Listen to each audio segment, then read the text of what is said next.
Hello, boops, and welcome once again to the fucking Dawnseekers Descent. Thank you all for joining. I appreciate you all, obviously. Who would like to give a recap of what happened last time, for whoever remembers? Allie's dad fucking sucks. Yeah, that's the only thing I can bring to the table. My dad is shit. My dad sucks and Enma sucks. So we came back in the middle of the fight. The fight didn't last, I think, too much longer at that point because it was like mostly talking, more or less. Like there were some rolls and shit, but and Noki went down and came back up. What's that? Emna? What was his name? Enma. Enma was talking a bunch of shit, and Kestrel saw a bunch of visions through him. I mean, listen, this is very yada yada yada, so if anybody has more information, because I take real bad notes when I'm role-playing, so... But one of the visions implied that perhaps something horrible had gone down at the Shadow Syndicate, so we headed over that way. And boy, was there a lot of blood. Yeah. Yeah. Hang on, I do have... hang on. Sorry, I just noticed what you called Session 3 in your notes. The Unhappiness Project. Have you noticed that every single title of every single one of them is just a book title but changed slightly? God's Interrupted. I'm very proud of that. That's a good one. Oh my god. Does anyone else have 50 Shades of Enma? Jesus. Oh yeah, there was a cloud kill. That's right. I forgot about that horrible experience. Enma banished Puppy, and we barely got him back in time from hell, literally. Forgot about that. Does anyone have anything else to throw in? I don't think so. I think you summed it up pretty well. Yeah. There was obviously a lot more that happened, but, you know. It's just a short and sweet version of it. Exactly. But yes, there was a lot of combat, and then a lot of talking. Some people saw some things, were shown some things, and you guys all decided to head to the Shadow Syndicate. Also reaching out to Tari and V, not to say V, I was going to say Varen, but V, and they met with you at the old headquarters, and you guys made your way to Alazan and Ilrun's humble abode. Mad's getting there first to do a little bit of a scout mission, learning that there are plenty of bodies, a lot of blood, and you guys kind of feel like you deduced that it was Alazan's father that caused the mess, and now you stand outside of the, in the essential bloody foyer of the Shadow Syndicate, where as Alazan opens the doors to walk in, this heavy scent of blood is filling his nose, and he is starting to understand that he might be just a little bit hungrier than he thought. Excuse me? Wait, who? Again for Big Flesh? You, my dear, you. Me? Yeah. I've never been hungry in my life. I don't know what you're talking about. All this blood. All this blood, and you don't think you're going to be a bit famished. Funny. Yeah, okay, Dad. This counts as bullying, I think. Yeah, it does. No, of course not. It's not bullying at all. It's gonna be a pickle link day, I see. No, of course not. I mean, did you think it wouldn't be when it opened with us You're right. standing in the bloody remains of everyone that you have worked with? You got me there. Oh my. My goodness. My goodness. But yes. Upon opening the doors, I did show these images for you all. This is to all of the blood. Shoo-wee. Was just, and sorry, just doing that for the recording purposes. Ha ha ha. Hello, everyone. But yes, you find yourselves standing in a very dark, Shadow Syndicate where there is blood and bodies strewn about.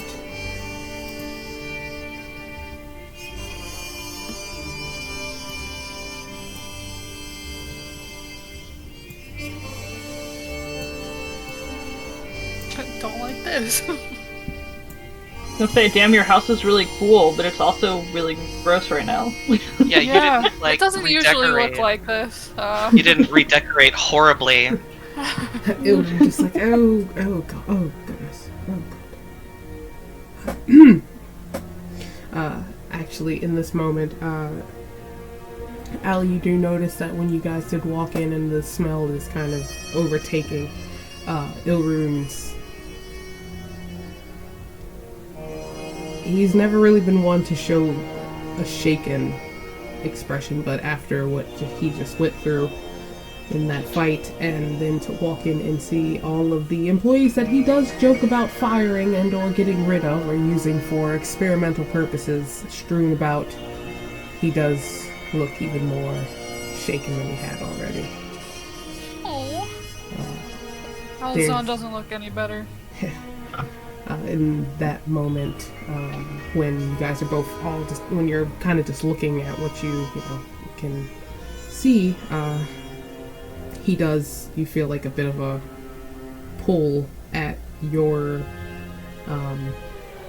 sleeve, as Ilrune kind of went to grab your hand, but only got your sleeve because he wasn't really paying too much attention. But it is eerily quiet, and you would expect someone who had made such a mess to be front and center with how fresh everything smells. To you specifically, Allie. Everybody else, you're just smelling blood. You're smelling copper. Allie's got the nose for this. But Ilrune does look at you. Do you think it was your father? Before Alazan says anything, he grabs Ilrune's hand and links their fingers to give him a little reassuring squeeze as much as he can right now, before anything else, and he looks back at Ilrune. I don't know who else it could have been.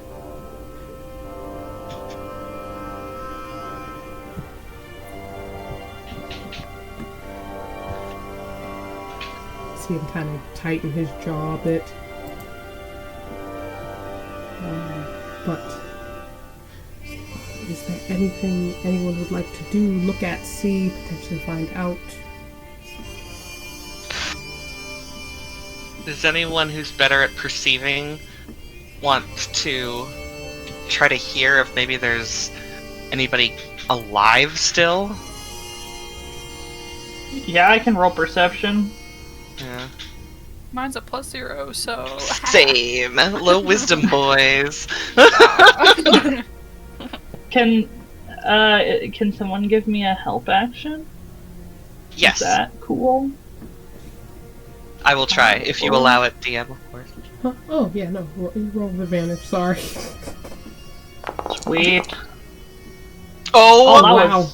No help. God. That was truly a bad. Double Holy threes. Fuck. Speaking of which, I'm glad that we did that Rough. because I need to take a quick look here.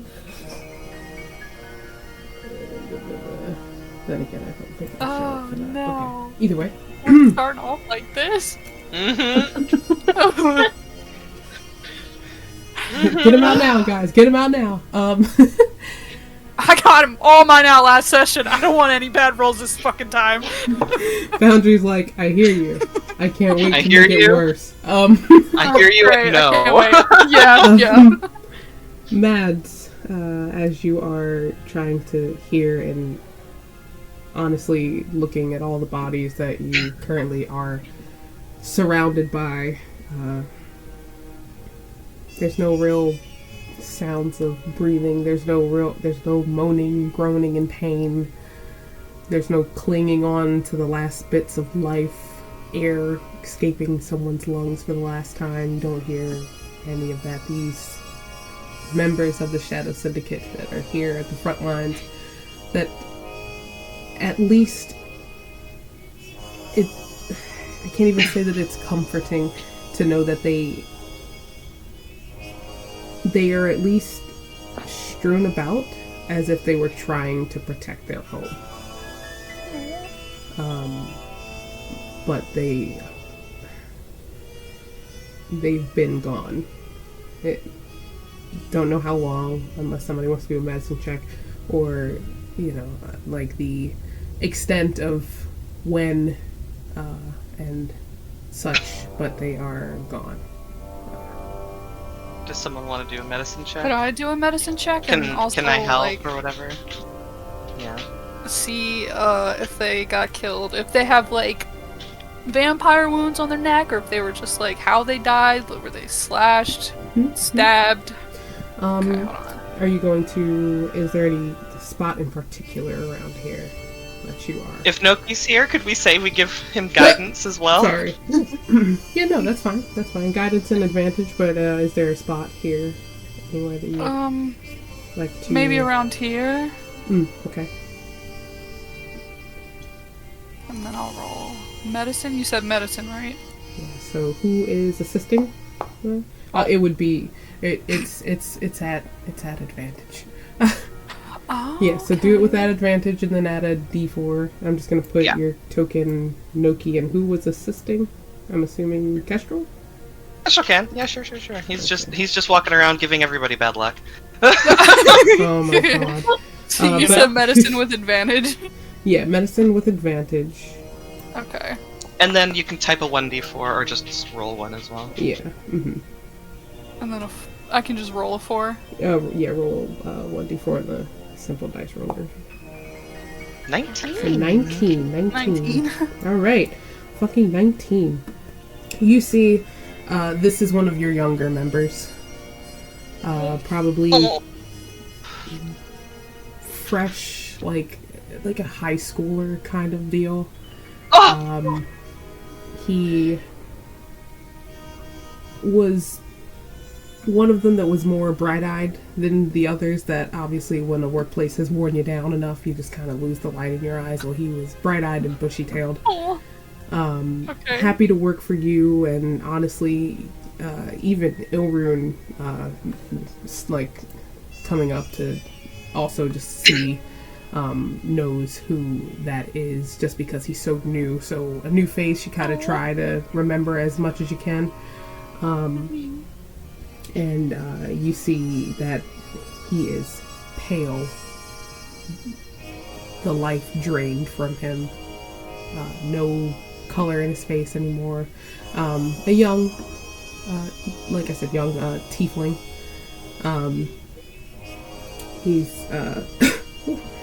He has on his neck, yes, 2 very noticeable bite marks from a vampire. You would know that for sure. And you can tell that however long it took for all of the blood to leave his body, he still has a dagger gripped tight in his hand.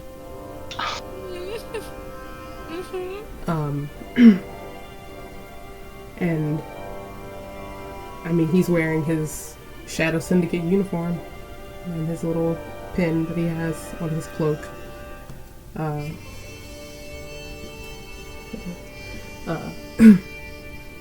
you would deduce that he has probably been dead for maybe like an hour and a half. Okay.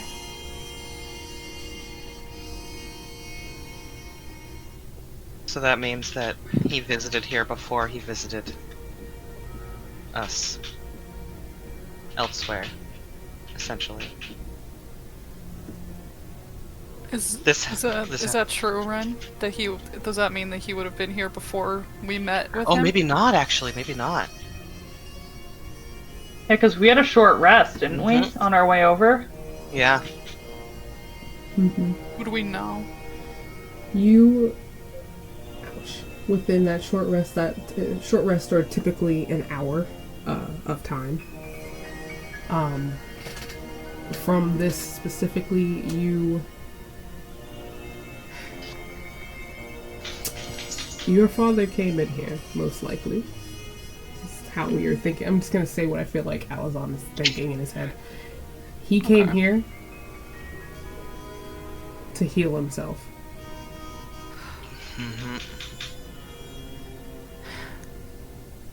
Okay.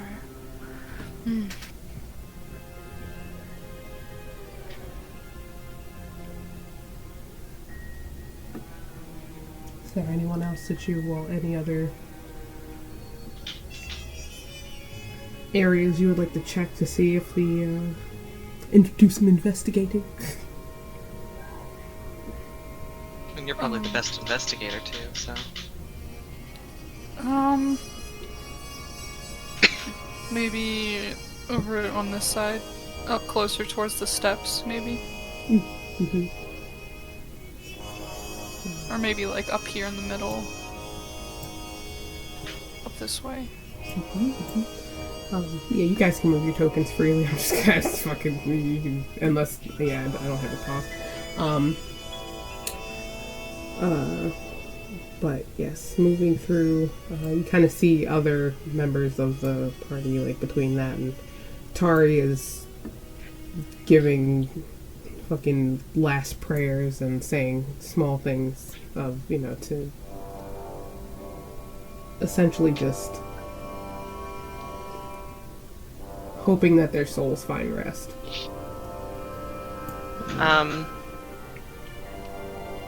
Kestrel is going to recommend that Tyrell and Ilrune stay close, and anybody else stays close to Tori because she has certain abilities that will help if dear old dad is still here. That require you to be close to her. So. I would like to sort of stealth ahead further into the house if I can. And see if anyone is alive back there or anyone is still here. Do I have the spell slot for this? Oof. I should still have Pass Without Trace on, right? Yes, you popped so it I think How I long cast does that last for like an hour now? Yeah, and I cast it right before we got here. Gotcha. Did you do it with everybody else or just was it you? Do you remember? I believe it was just me, gotcha. Because I did it because I ran ahead and I did it before I stealthed up gotcha. To look in windows. Okay, so you may go right ahead and do me a favor, obviously a stealth check. Okay. And then Azure, you make a plus 10. Kestrel, was there something you wanted to do before I give Allie any more details?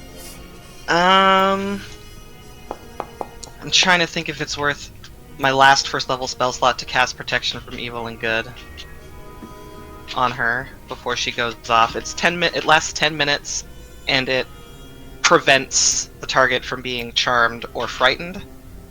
I also have my stillness of mind ability, so it just takes me an action to not be charmed anymore. Okay, then I will If keep charm that is the spell thing. slot. Yeah, I'll keep that spell slot. But I did roll a 34 on my stealth check. Oh yeah, no, you're good. You go ahead and place yourself where you'd like to. Allie? I just kind of want to start moving through the house faster than everyone else, so that I can give warning if I see anything. Gotcha. Perfect.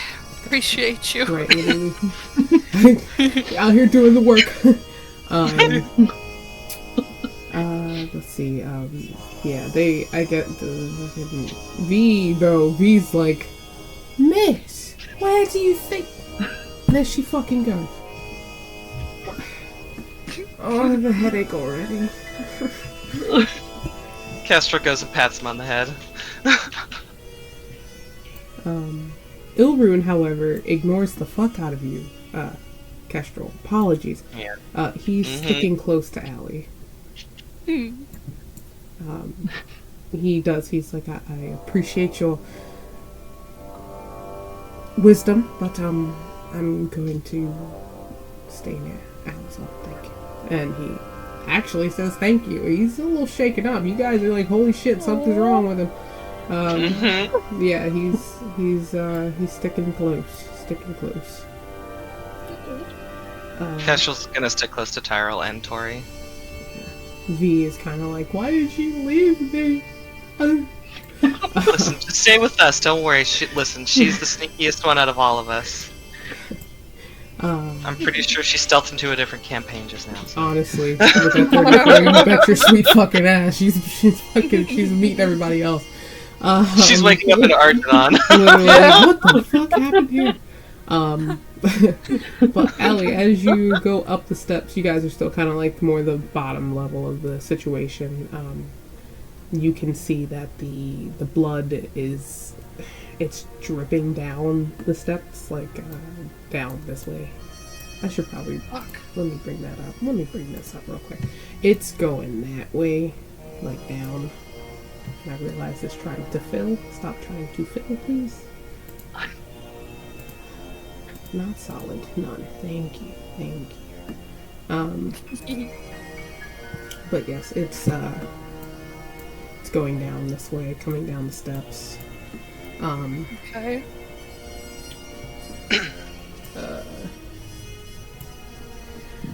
And as you get around in this this general area here, there is a pile. Pile?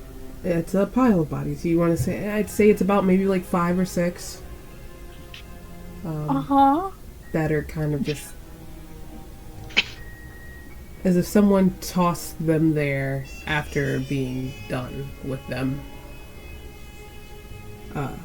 Just kind of pile on top of each other, just like carelessly thrown away when they were done with, whatever they wanted to do in that moment. Can I take a second to straighten out the bodies and kind of like almost make them rest more peacefully, like laying them flat on the floor instead of just in a messy pile? It takes you a bit of time, but you have Ilrune assisting in moving, giving the members a more rest-easy position. The 5 that are currently there. Mess just cracked me up, that's all, sorry. No, it's okay. I'm like, wait, what I missed? Map long. Yes, you have, oh god, that's all it. You have 5 bodies laid out here. All of them, it's easy to see, you know what you're looking for now. All of them having the same vampire bites on their necks. You do notice that one of the larger members of this 5 pile here actually has his neck broken. Oh my god, okay. It's looking at that body, you can tell that the one that gave the most fight was probably the big guy. Mm-hmm. Just a large human male, one that you've seen for a while at the syndicate before, probably one of your longer standing employees, but also knowing full well that they don't exactly have as long a lifespan as others. As you see that this individual has a bit of salt and pepper going on. Killed a big boy silver fox. Now we're really gonna fight. Okay. We know what must be done. He out of all 5 of them, though, you can tell that he has at least some blood left in him, but that it was the neck breaking that did it.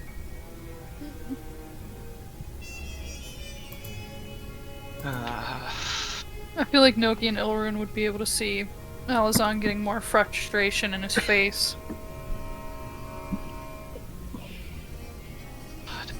But he still doesn't say anything.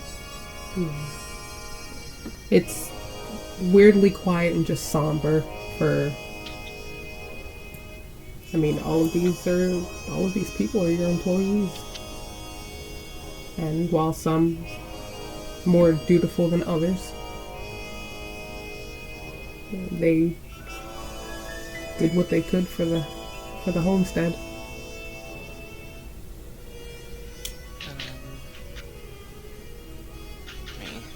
Let's see, where's Mads going? Mads. I'm way up at the bag. I was like, God damn me, scrolling. There she is. I wish I could cast Divine Sense on you.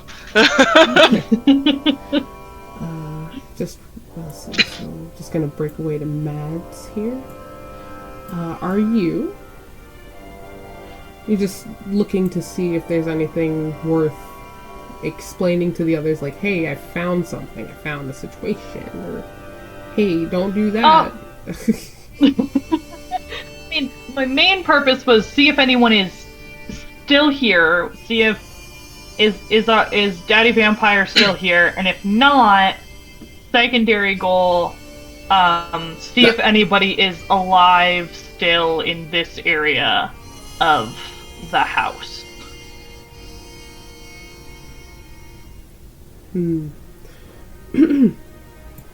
Why don't you make me an investigation check?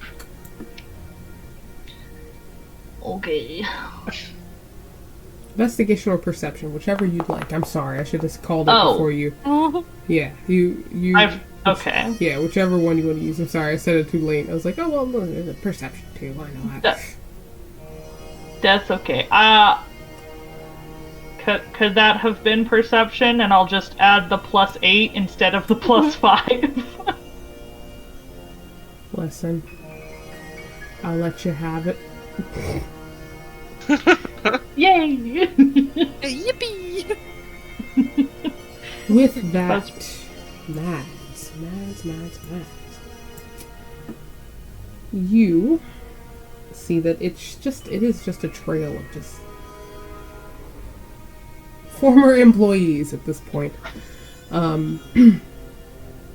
You do, however, hear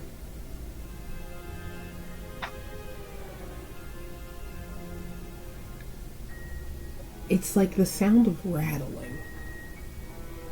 Uh-oh. That doesn't sound good. And it's coming from over this way. Well then, I want to go check it out. What's over there?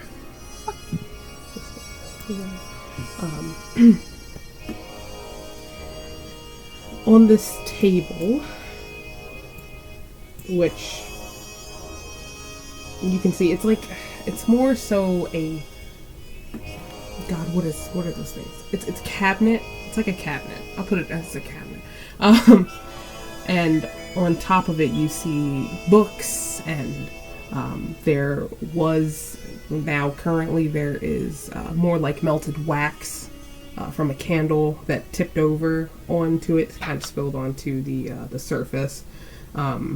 There's more blood. You can see it looks as though somebody had tried to hold on to the top of the cabinet and kind of fell. And as you notice where the hand dragged, the blood that came from the hand dragging as the person fell, probably taking their last breath, the body is there next to it, or like right, well, that didn't work, right here to the side of it.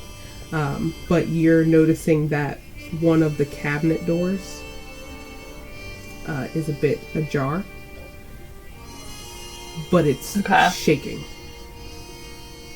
Ah, I see. Okay.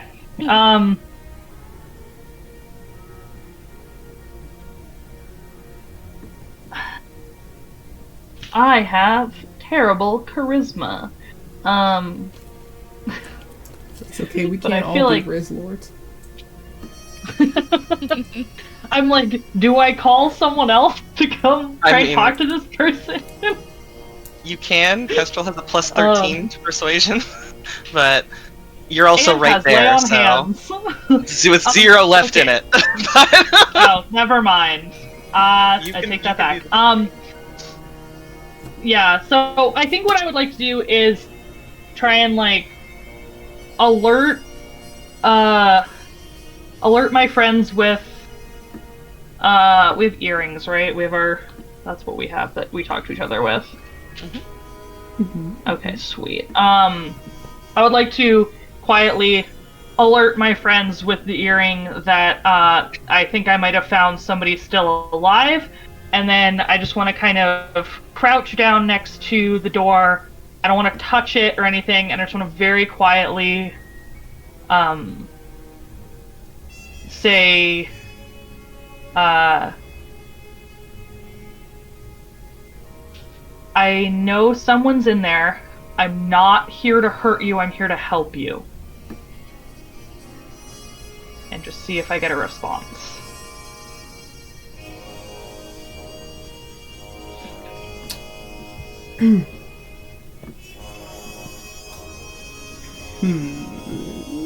Sorry.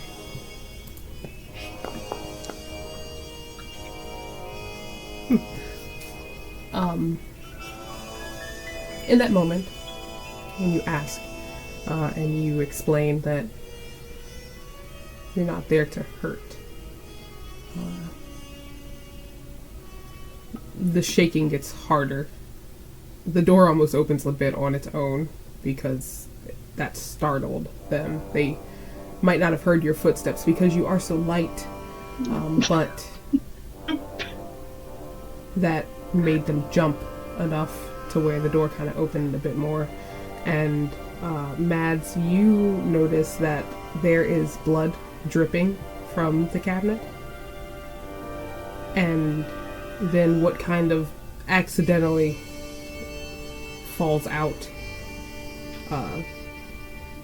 is a small tail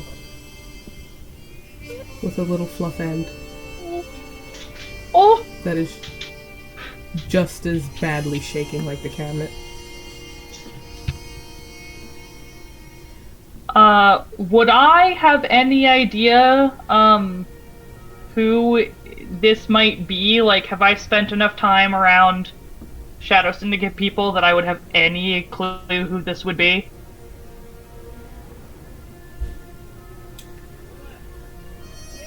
I want to say, make me a history check. Before I start spinning all my guts. Can I make it with advantage because Mads is nosy?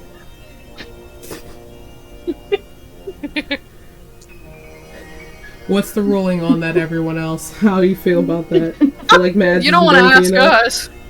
I mean, Because I like to know things, and I would have spent way too much time here. I think it makes. I think it makes sense. It's up to you. I mean, you could also just, you know. It's fine if not. I just gotta ask, you know? I'll be kind. I'll let you get one nosy advantage today. Yes. That's a new feature for Matt's one nosy advantage per day. One nosy per advantage session. per day. Per day.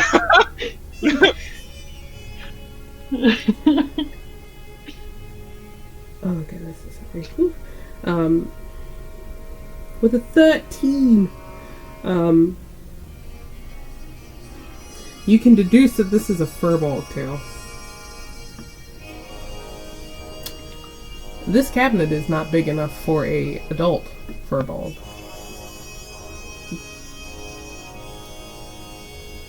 But there's not that many of them in the Shadow Syndicate. They're more druidic kind of individuals. They more so tend to the things that are needed on the outside of Cavern Spire, and it's rare to find them kind of in your group's circle. However, there are maybe a handful, and there's only one furball that comes to mind from when going to and from certain social events and or in passing. This is actually one of Allie's more prominent members. When something needs to get done, can always manage to send out the friendly face to go and get information that needs to be brought back to the syndicate. And that furball, you all would know, has a child. Oh.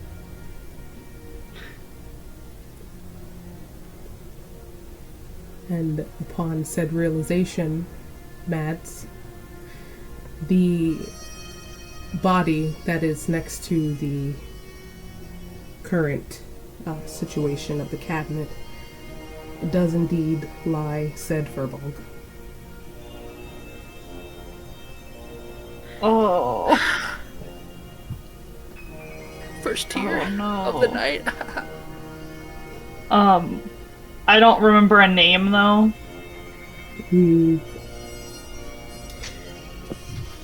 It's funny. Normally they end up just calling them, like,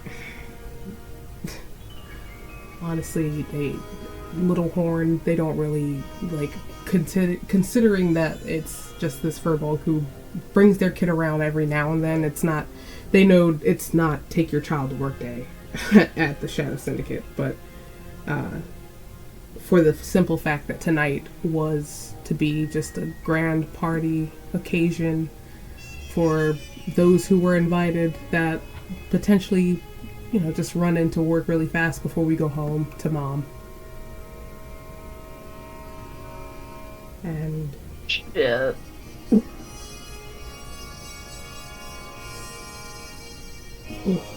Alright.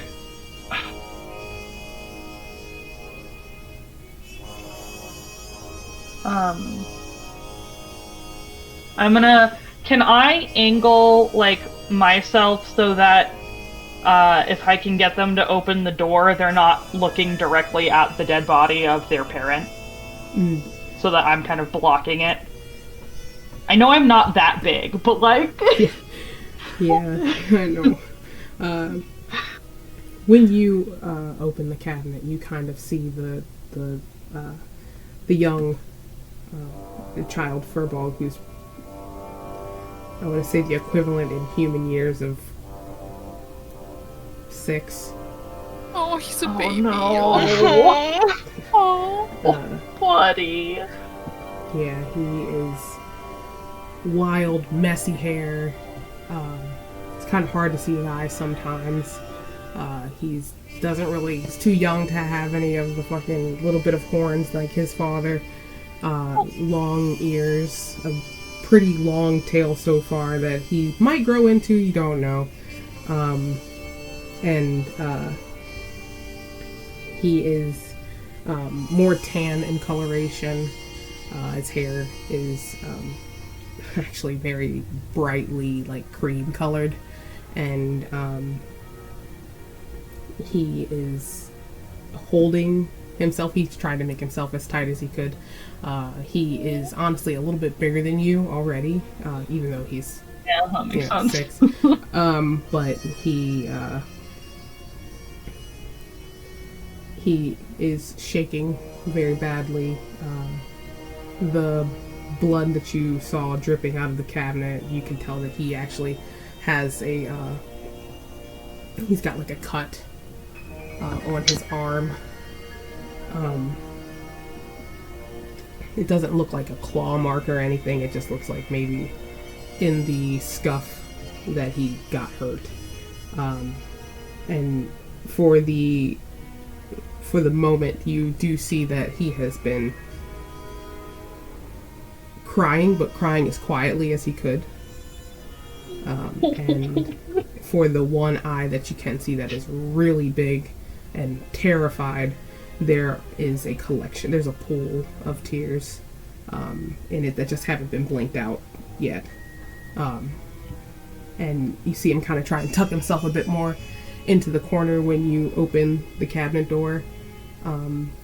But from his father, he knows plenty of tales about the 4 of you. And almost it takes a bit of realization, like that the light hasn't set in too much for him. He's been hiding in there, but he is looking at you and trying to piece, like, okay, well, it's not that scary. The scary guy that I saw, the dad was, telling me about. No one's yelling anymore. He's just kind of a lot of bit in shock right now. Oh, buddy. I wanna just reach my hand out to him, like, palms up, just, like, very, like, I'm not gonna hurt you. Like, hey, buddy, I work with your dad, do you remember me? If you come with me, I want to get you out of here and take you to your mom.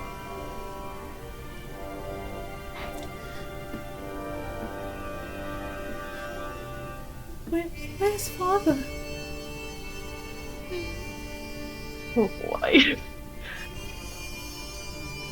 He told me to stay in the cabinet. I haven't seen him. He's not. He had to go do something. We're gonna get you to your mom, and then I'm gonna go see if I can find your dad. Okay? And as I say that, I would like to cast darkness behind me over the body so he can't see it. Good call. I will use my 2 key points to cast that.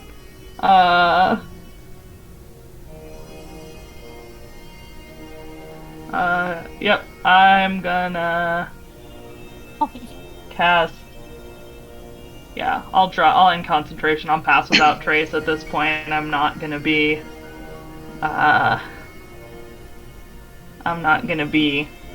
using. I would have to recast it to get the kid in it anyway if I was gonna use it. So, yeah, I just want to I want to make it so that when he comes out, even if my body doesn't block it, he can't see that body at all, and we are gonna head in the opposite direction.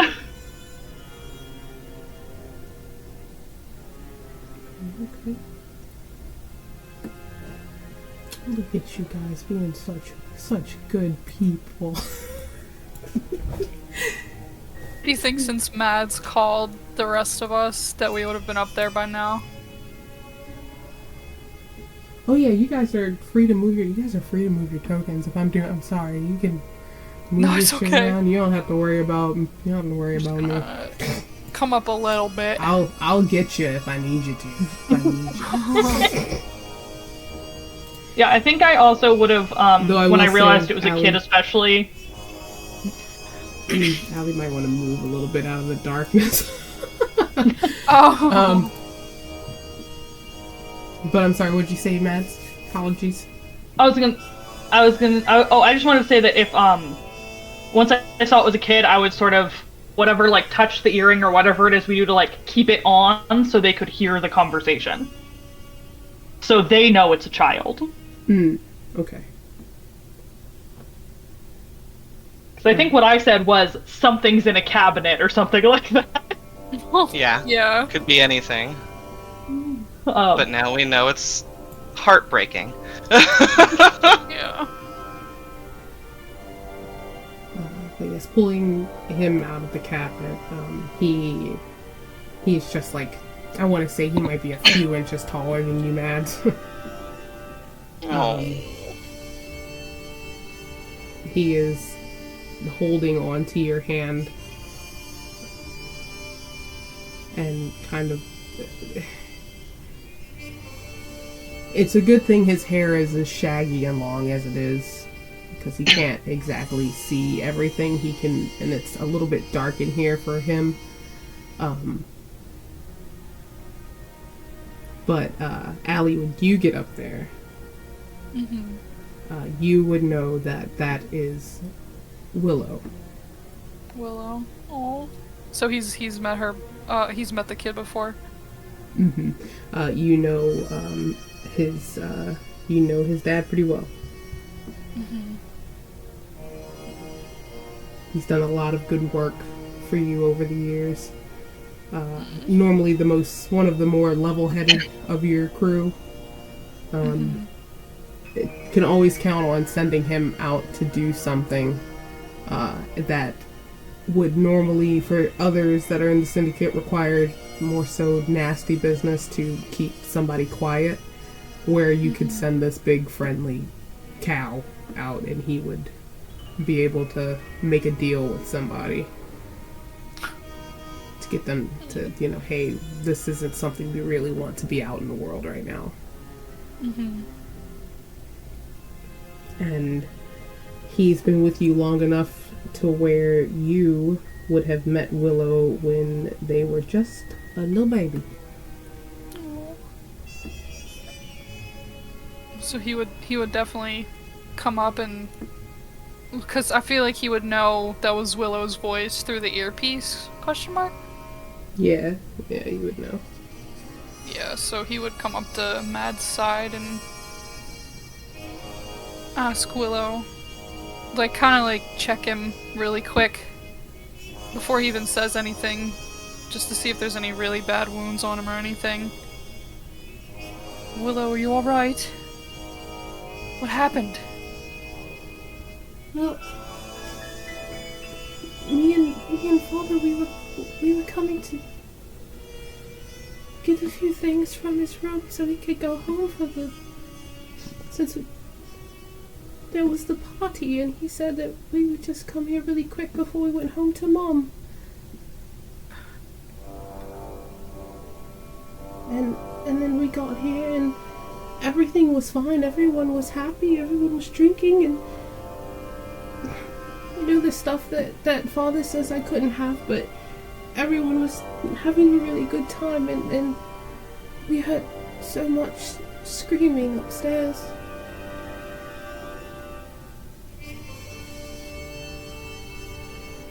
And then I saw it looked like a shadow, and Father told me to get in the cabinet, and so I tried to run to the cabinet, and there was so much fighting, and I got a scratch, and it's not a scratch. He got cut. He's trying to be a tough kid, and so I climbed in the cabinet, and then I heard Father, but then I didn't hear Father anymore, and it got really quiet.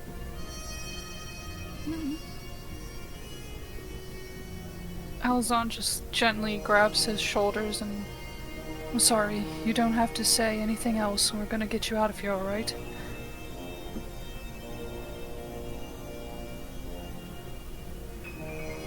Mr. Elizabeth? Yes.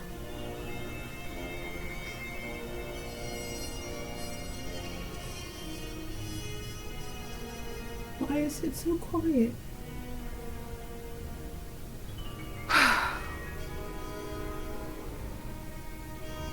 Something bad's happened. But nothing bad is going to happen to you, okay? I promise.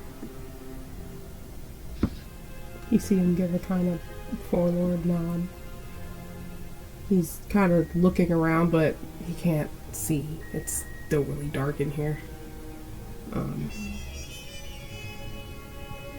He definitely can't see his dad to the side. Yeah.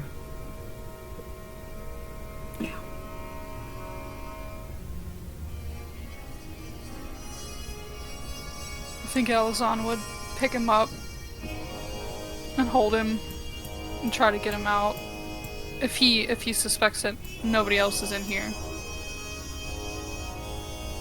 Since it's that quiet.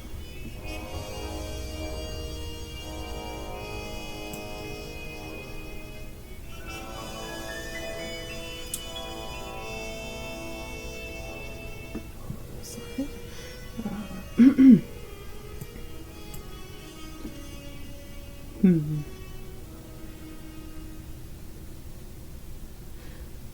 So you're gonna start walking out?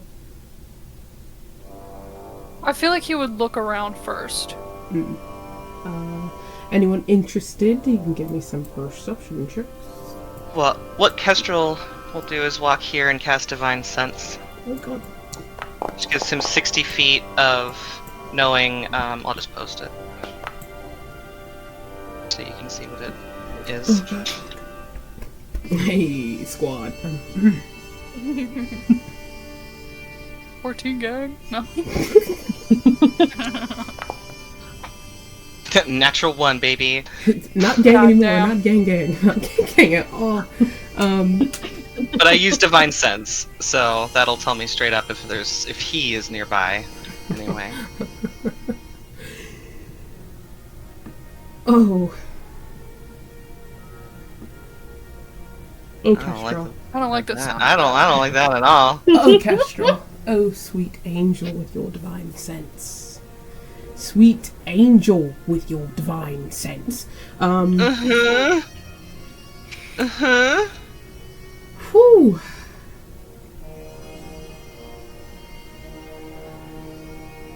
It's a normal way to say that. Kestrel, That's it a is repetition for me. the simple smell of blood was dizzying when you first got here.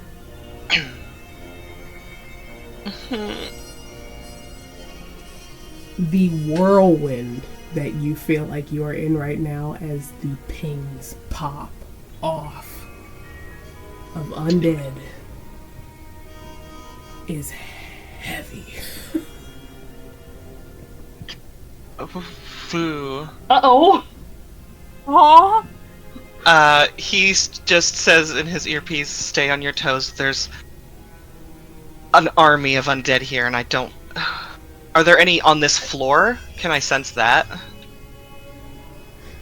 Or are they all like below or above? Ryan, if all these dead bodies wake up and start attacking us, I'm gonna lose my shit. You know, I've been Shut just your waiting for a second. shut your How mouth. dare you?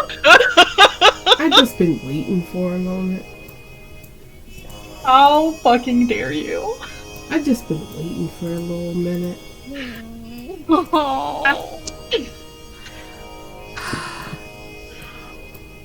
Uh-huh.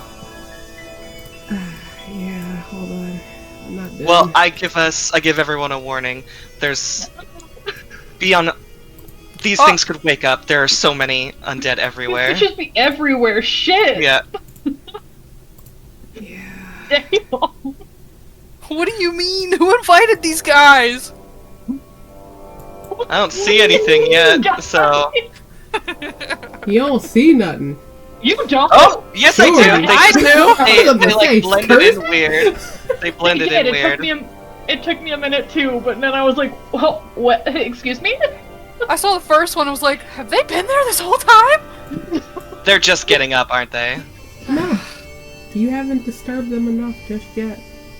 Great, let's not disturb them. Okay, then he said that. Then Kestrel is like, everyone, shut up. Don't move for a second. Don't touch anything.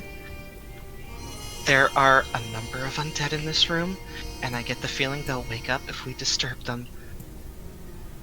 Tread so lightly.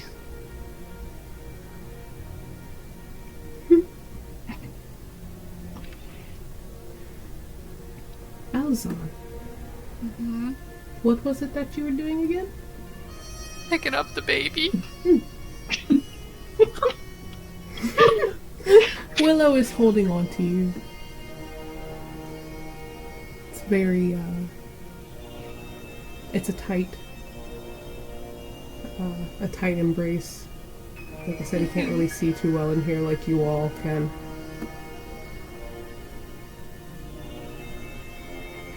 But there's something I'd like for you to do for me.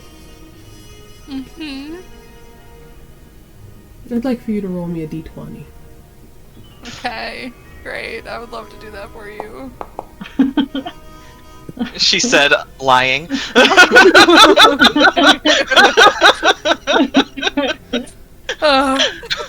It's so true. At least that's the best roll I've had in months. That's a very good roll. Alazon, Maybe it means good things. in this moment of holding Willow to you, and the fact that he's still bleeding out from his arm, the smell of blood has been heavy in here, and you, as a vampire, naturally are drawn to that smell. And now you have fresh, live blood in your arms. You son of a bitch. Oh, does it smell so good? It would be so easy. And that thought, it would be so easy, crosses your mind before you steel yourself. Okay. Holy shit. Do you want to pass the baby off to somebody else? Yeah, I was literally about to say, as soon as he gets next to Kestrel, take the child. I gotta go. I'm going to therapy and rehab. I'll be back. But we have to be careful. Yeah, I know. He's not there yet, but he would hand him to Mads, but Mads is Yeah, I can't smaller carry him. than the child. yeah. He's bigger than me. We could be two raccoons in a trench coat, but that's about it. That would be very funny. That would be adorable. I need that drawn now. Our doodler isn't here. I know. But when Allie, you feel a bit of a hold on you though when you go to release Willow to Kestrel. Willow knows you much better. I was gonna say, would Can I- Ilrune be close enough to give? Because I know Willow would know Ilrune probably better if he's Ilrune- close enough. If not, Ilrune is. He's having a bit of a moment.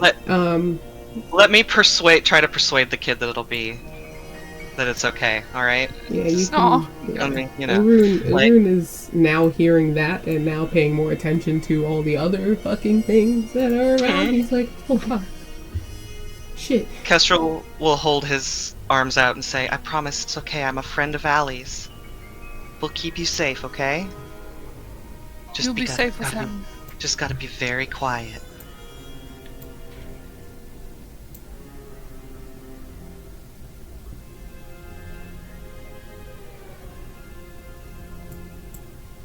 Are you gonna roll a persuasion check? Oh, I wasn't sure. You didn't say I could or not. Sorry, when you said I thought you.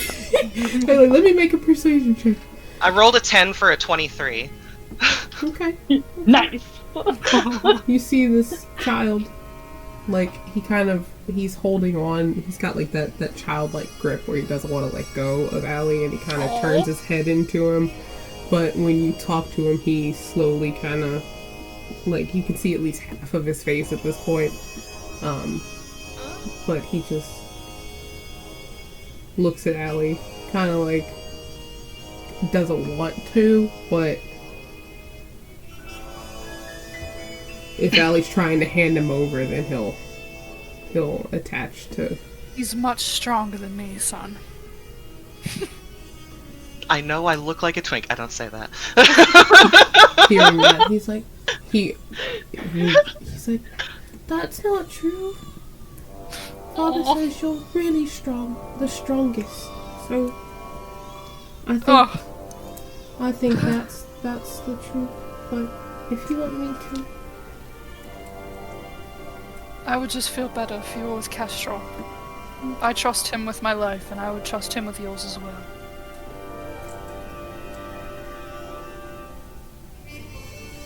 he looks at you. Kestrel, he's handed over. He's like, do you have any cakes from the party? Oh, you know what? We'll go get you some. Just we have to be very quiet, okay? But we'll go find some. And he just kind of holds the boy with his face sort of pressed into him if he can, just to hide his face from the horrors a bit more. Mm. Mm-hmm, mm-hmm. Like hand on the back of his head style, you know? Mm. I feel like once Willow is in Kestrel's arms too, Kestrel would see Alazan put his hand over his nose and his mouth like he's gonna be sick for a second. But he gets Kestrel's himself going together. to walk away. Yeah, he's gonna move away with the boy. Thank you. Yeah. He's gonna slowly start just like 1 foot at a time picking his way towards the door because the priority right now is preserve life and get this little boy outside. Yes, absolutely. Mm.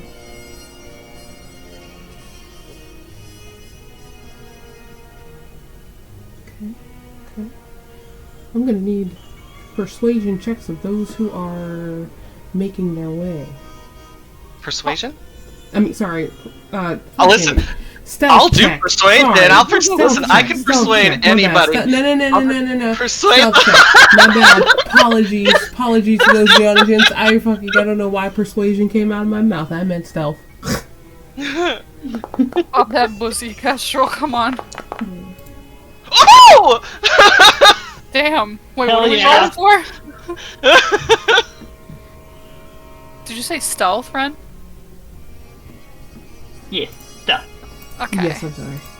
No, I you're got fine. that's one of the only natural 20s we're I think rolling okay Kestrel's ever tonight. got. Thank fuck. Yeah, so good.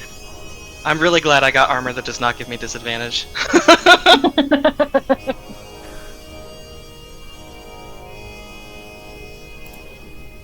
I'm sorry. Hold on 1 second.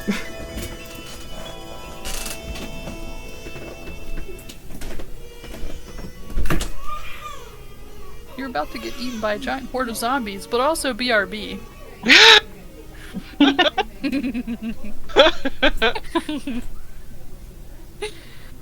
Sometimes we all got a burb at inappropriate or inconvenient times. It's true. It's true. It makes it better. Man, I wish I could have rolled that on a divine smite. Fucking melee attack. God. That would have been so many dice.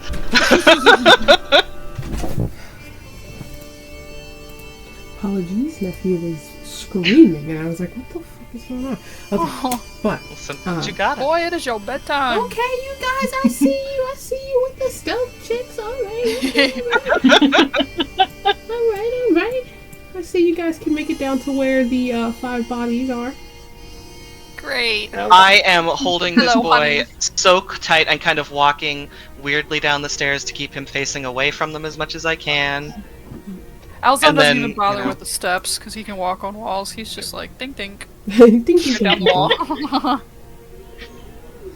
Allie. Why you keep saying my name? Allie. Yeah. I need you to make me a wisdom saving throw. Okay. Oh. Oh boy. God, why aren't we next to Tori? Why did we stop doing that? God damn it. I got a 10! Yippee! Okay. So awesome. Wait, you get to add a +5 because you're near Kestrel, Oh, right? yes you do. Yes you do. You're within Oh, 10 so feet it's a of me. 15, right? Okay. Yeah. Maybe that helps. Maybe that helps. Measure quick. Yeah, sure. Hold on a second. Oh no. Alizon. Yes, dear. Alizon. Mm-hmm. Oh my. I'm biting my fist right now. You came home and you didn't even... And here I came to your house hoping to be invited for a party, and I had to make my own. And then you show up and you don't even come to say hello. Where do you think you're going?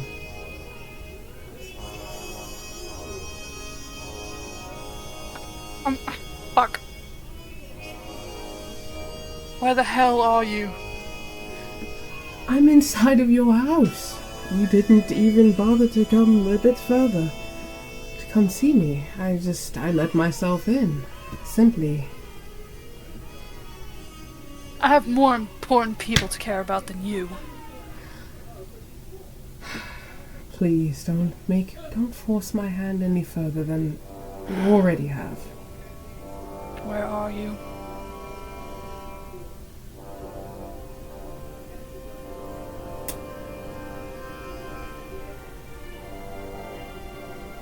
Oh, by the way, I'm hearing that the little morsel that I lost earlier, you found it.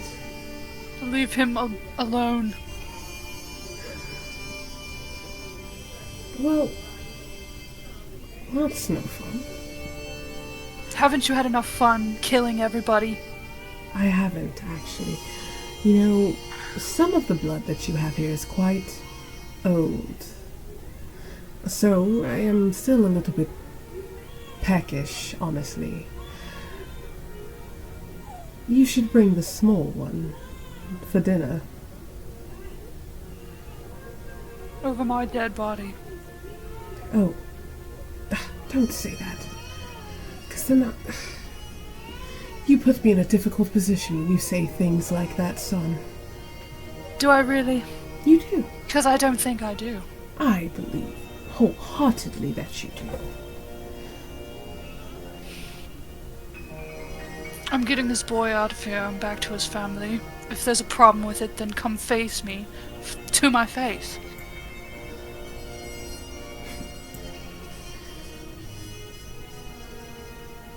Walk out that door and see what happens.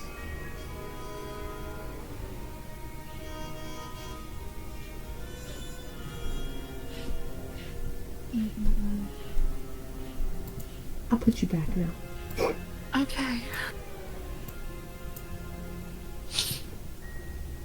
Hey guys. Hi. Hi. Things going normal? Yeah, it's going great. Normal and good? Mm-hmm. I think you all should leave. And you as well. Let's go. Yeah, I'll be the last one out. If you're actually saying that, Kestrel's gonna look at Ilrune like, obviously that's not true. Everyone's looking at you like, okay, sure, yeah. Yeah, I forgot to tell you that we recently became, like, really fucking stupid. Let's go. Listen, he's still here. I don't know where he is, but he's here. Yeah, And time for us to get the fuck out then. I don't think it's going to be that easy. It never is. He's going to try and kill Willow. He's going to try and kill all of us. if we leave.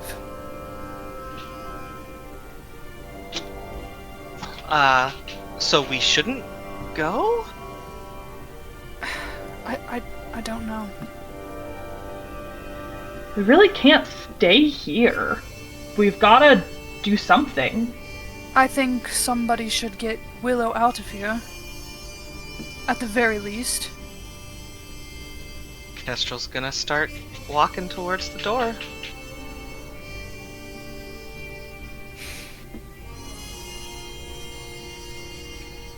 Alazan is following, but he's not going to leave. Hold it. I'm stopping. Hold your horses.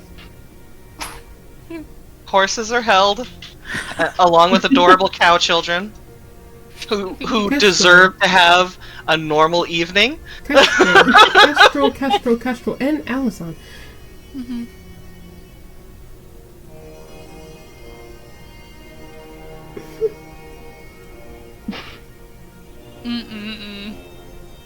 I won't even make you do perception checks because you just see it. The moment that you, Kestrel, get a bit past this right here. Mm-hmm. The tiefling you were looking at earlier. Mm-hmm. The teenager.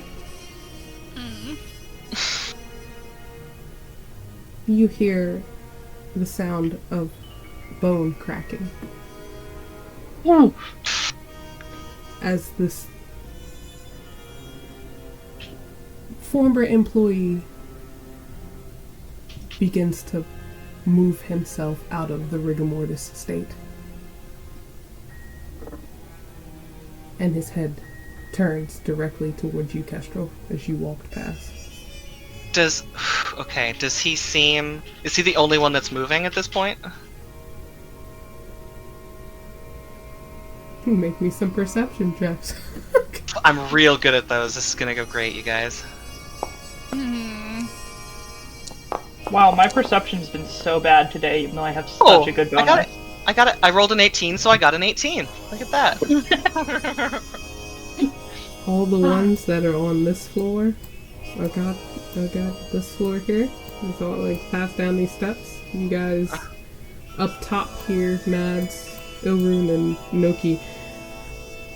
You guys see the ones that are down here are starting to convulse as they're starting to move. You guys hear a melody of bone cracking. Okay, hang on. Are any of them, no, that's not what I wanted.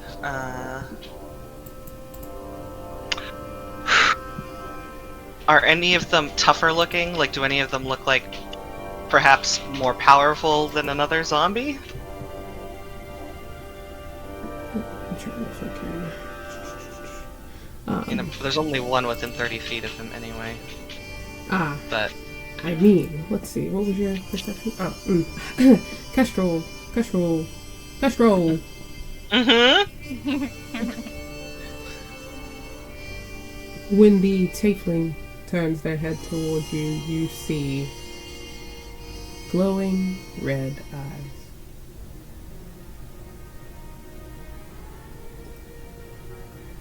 That's not really a zombie you're looking at. It's a vampire spawn, isn't it? No. Boy, is it.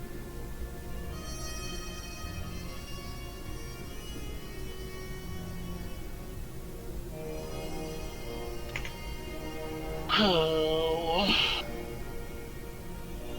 As you all witness these things starting to at least take notice of the group trying to leave, there is a moment where the jaws on all of these go a bit slack, a bit more elongated than they should be.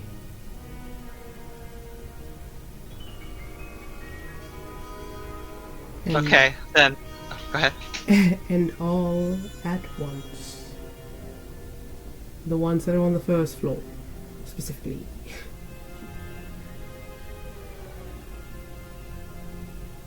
I didn't say you could leave. Ah, fuck me. trying to tell you. I'm not leaving. I'm just helping someone who should leave get the fuck out of here. Are they are they like talking? They said that all together in unison. Oh hell no. It's giving hive mind, very, very mindful, very demure. No, absolutely not. Oh, no. Okay. We have to protect Kestrel and Willow. Oh.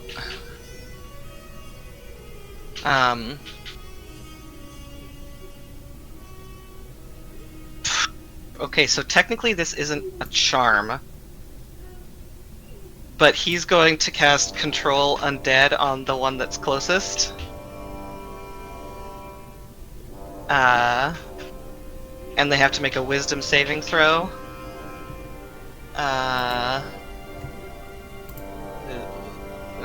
Wisdom 17 saving throw, or obey my commands for the next 24 hours. Ooh. Get him, Pookie. Enslaving the teenage. Listen, tiefling he's vampire the closest spawn. one.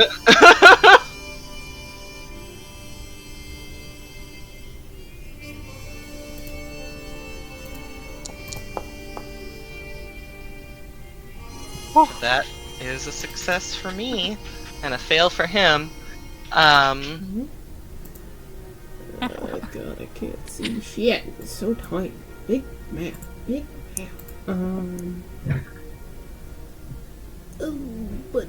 What's a good one? What's a good one? What's a good one? I'm just gonna say he's charmed by you, because I don't fucking know.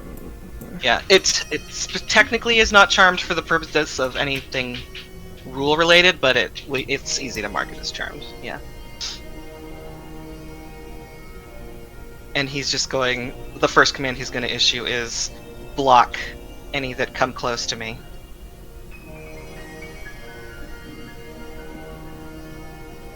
He's going to take one more tiny step. Just to see what happens. Almost more of a diagonal. Like he's just getting in the middle, just to see if anything happens. My goodness. You are really forcing my hand here. Honey. He didn't move forward, he just kind of moved a bit. I'm just trying to get some boys some damn cake. You're forcing my hand here, buddy.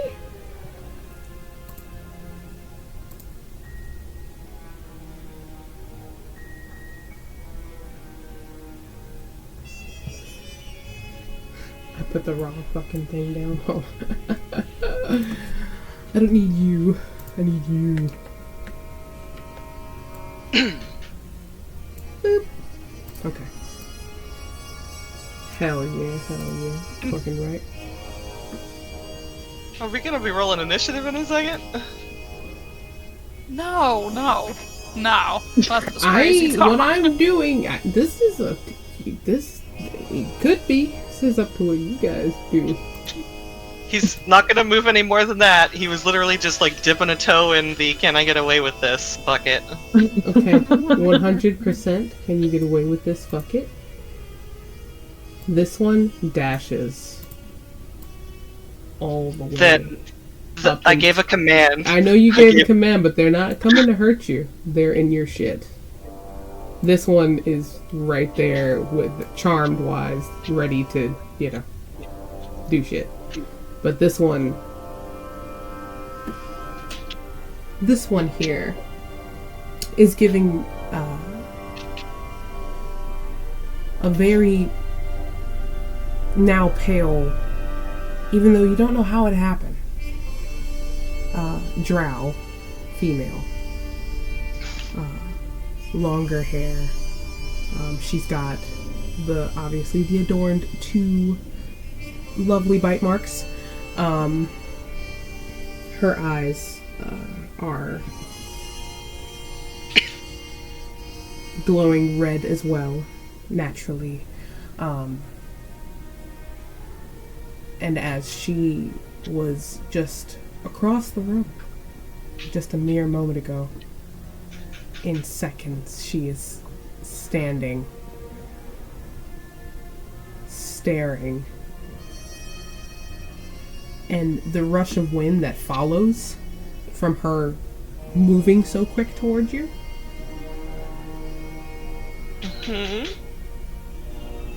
It honestly is powerful enough that for a moment Willow's hair moved out of his face for a second.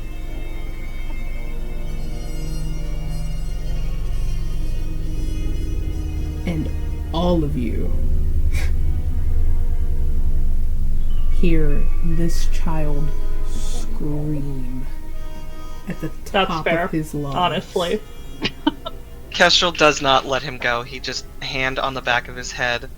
He knows that things are going to start popping off in a second, but he's just trying to soothe him however he fucking can. Yeah, he screamed and then immediately tried to fucking bury himself in your armor. Yeah. Yeah.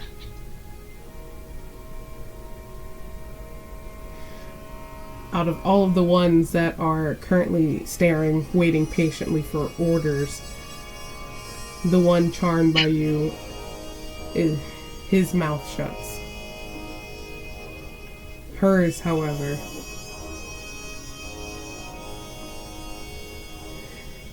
you're not leaving here until I've had my talk.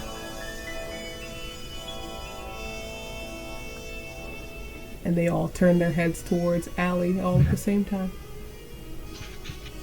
Then let's fucking talk. What are you waiting for?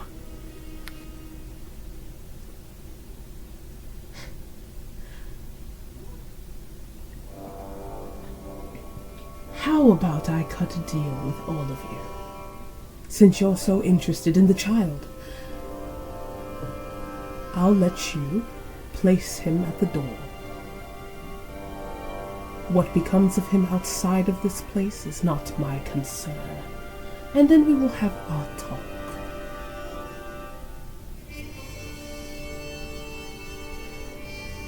Kestrel is going to call an old buddy to meet him at the door by the name of Augustus. Yes, Augustus! Wow, I was so waiting for this TPK. Yes, guys. Oh no! Yes. Listen, you're not. Was Listen. waiting. He's going to put the boy on his back and just give the command. Just tell him, hold on tight. He'll take you to safety, and just. I think he would. Where do we think would be safe right now? I think getting him to our mage buddies. Tiberius and I can't remember other guy's name. Theron. Yeah, Theron, that's right. Get him to Theron. Yeah, and Tibbs. And just tell him, hold on tight. He's getting you to some powerful people who will keep you safe, okay? And he's gonna hold his little face in both hands so he looks at him. It's like, you got it, right? We're getting you out of here. We have to stay. But my buddy Augustus here is very, very fast. Can you hold on tight? He's got reins and everything. He's got a saddle. He's got all that stuff. I'm so upset that I have to fucking make a goddamn... You don't have to make a token for Augustus! I'm not making a token for the bitch, but I at least want everyone to understand how fucking horrid this thing is. Don't you diss Augustus? I'm How dare dissing you? that bitch. No conversation with the horse thing, so might as well just let him go. Fucking nasty. Listen, Yeah. he's coming to the fucking rescue right now. Yeah, so you were the one to make it closest to the door. As Augustus. I'll put you here. As Augustus obeys your commands as usual, obviously, and you do see Willow kind of like, he doesn't understand why you all can't come with him. Yeah. Willow will be alright, I promise. We'll come see you as soon as we can. Just trust us for now. We can talk to Tiberius on these things, can't we? Or Theron, can't we? Isn't he part of it? Yes, the two Tibbs and Theron are both tuned in, but sometimes they do block you guys out. Not because they don't want to hear you. Not because they don't want to hear from you, but sometimes they got shit going on. They're Sometimes busy they're guys. fucking. Busy making out. Yeah, exactly. Listen, and I'm just saying they might be a little busy with some extracurriculars at the moment. Well, they're gonna have to cool it for They a got minute. a son now, so. Yeah, literally. Kestrel's just gonna try to send them a message on the earpiece. Look out for Augustus. Something's happened. Take care of the boy. He's coming to your home. There is a moment before Augustus takes off that Willow would look at, you guys, pretty much what he can see, and he's a bit shaken up. So he's just like, please tell Father that I'm okay, and I'll be waiting for him. We will. Of course. He's gonna wipe tears from those cheeks if he can. Yeah, you managed to get a few crocodile tears off of his cheeks as Augustus does what you tell him, and then over the comms you do hear, I'll just call them the comms, Tiberius is like, oh, all right, is there something, why do I have a feeling? I just don't want to know, but If we You survive don't know the what's night, going you'll on. know. Yeah. But priority is this boy. Yes. Well, he's coming. I'm not going to say where he's coming from because I don't want them to follow. But, gosh, God, oh, that would be so much fun. Fucking Theron and Tiberius as a fucking pawn. Oh, it's so yeah, good. that's why I'm not doing it. Oh, it'd be so juicy. Absolutely not. But the goose just takes off. Right? Mm-hmm. Before I send them off, can I do another divine sense just to tell if there's any zombie or vampire spawn outside? Yeah, no pings outside. Okay. I'm gonna mark it down. Okay. Then he's gonna give one last, head rub to Willow. You'll be safe, I promise.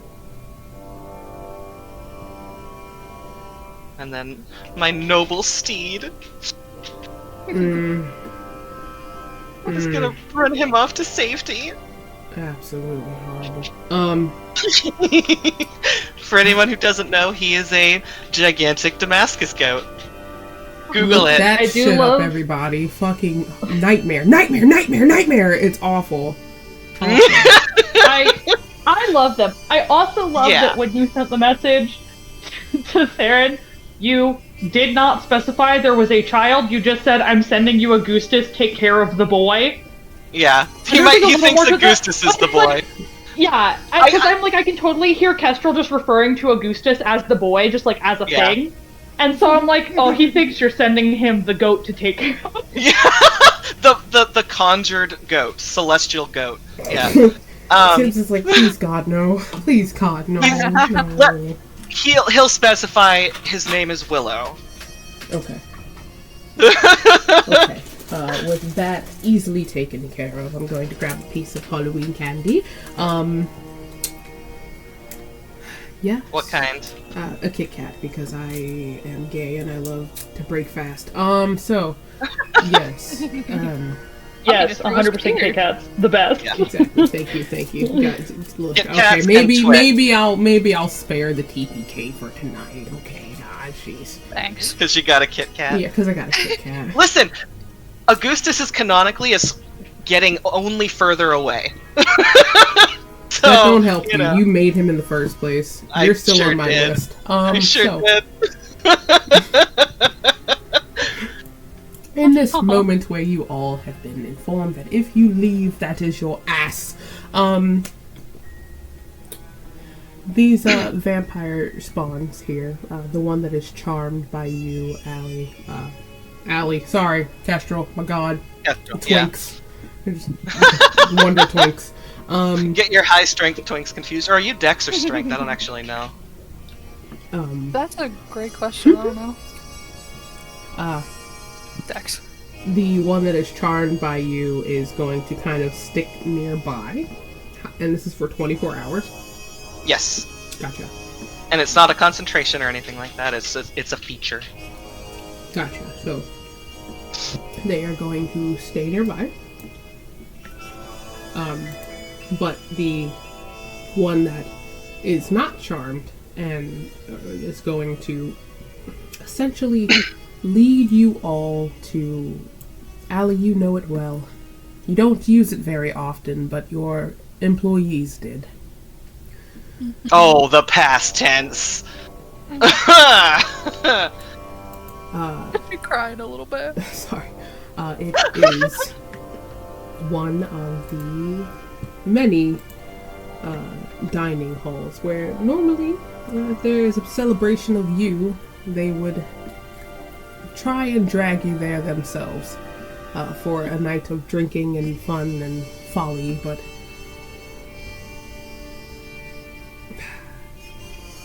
it all seems like it's going to be such a distant memory now.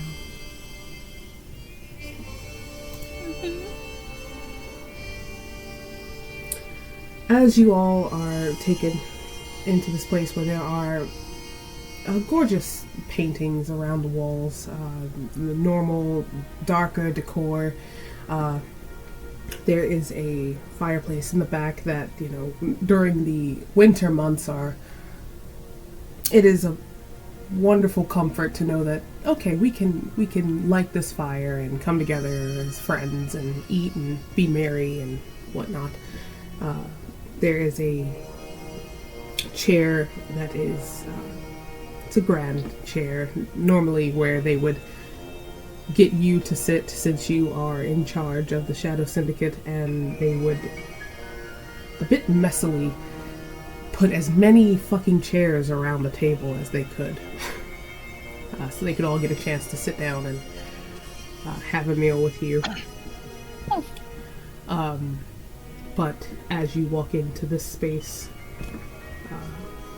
it is much less bloody here. Oh yay, great.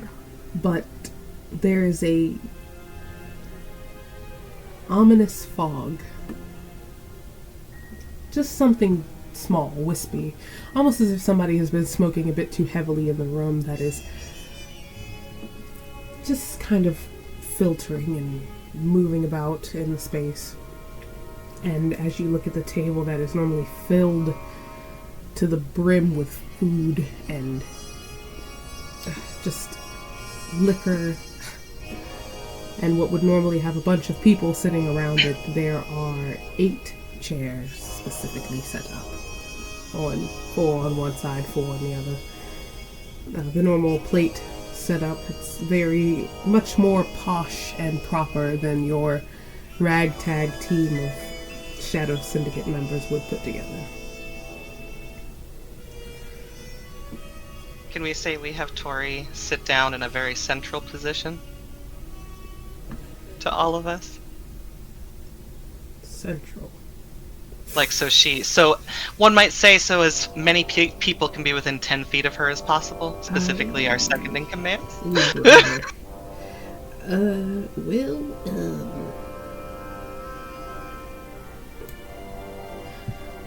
This bitch took time to set the table.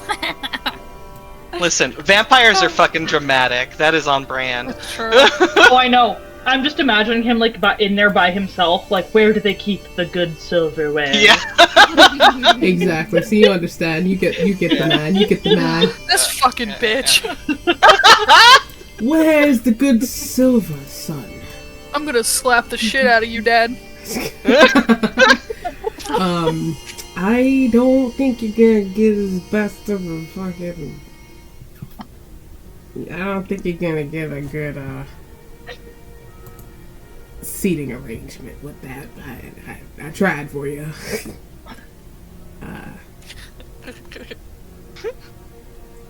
Well, I told Tyrell to stick next to her, and he's a good boy, so... Un momento while I fix this a little bit because the grid scale's a little off.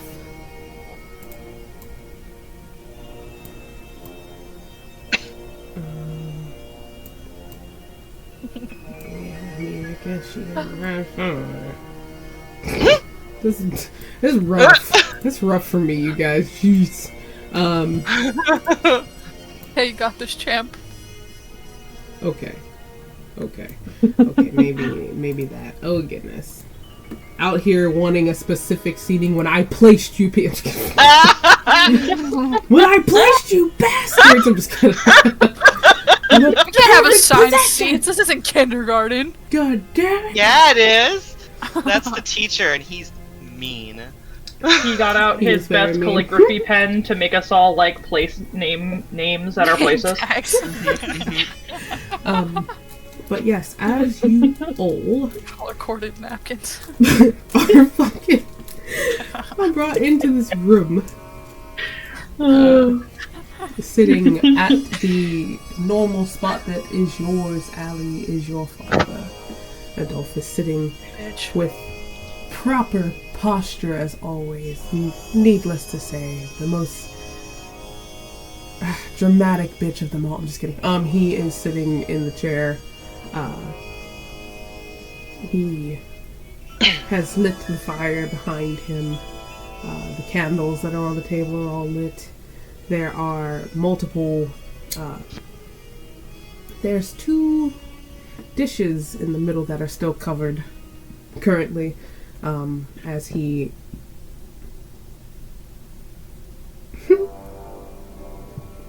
actually, everyone here, please make me some charisma saving throws. I am fighting for my life. Plus yes. 5 if they're near me. Yeah, charisma saving throws, please. Are we near our good friend? I rolled another 20. I rolled a 34. Can someone get advantage or something? I'm kidding. Would you like to be flayed or God damn it. Is this to avoid the charmed condition? Because I would get advantage on that. Yes. And anyone within Tori doesn't have to roll. Anyone within 10 feet of Tori straight up doesn't have to roll. Including Tori. Yeah, I clapped that. Okay. Yeah. Okay. I'm sorry, I missed. Was Yes. I close enough to Kestrel to get the bonus? Okay. It's a charm thing. So you still get a plus I was 5. sitting Yeah. on Tari's shoulders. And how many is 2? Sorry, how many is Well, it didn't help 10? me. Yeah, you're not near Tari. Okay, I have Mads. bad charisma. Even with a plus 5? What? And I advantage, feel like yeah. Mads has the Riz though. Oh, but you have other ways to deal with being charmed. So I just need an action after it happens to get out of it. My charisma's plus 0, so All right. Mads. Mads is the main one here. You feel yourself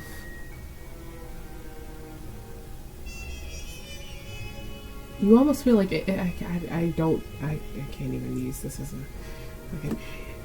You feel very lightheaded for a moment. And given the fact of all of the horrors you have seen on the outside of this room, you don't understand why, but you feel so compelled to sit at the table where this man is now standing just a bit for all of you, and he has an outstretched hand wanting you all to sit with him for dinner. And you all watch as Mads walks in, you all probably taking a moment, just a beat to be like, what the fuck? And Mads walks in and she takes a seat. Simply. Easy. Can I use my action to end the charm condition of myself? Oh, yes, of course. Sweet. He honestly, you don't even have to use that. You just, it's like, as soon as it happened, you come to your senses and you are sitting at the table. Across from B.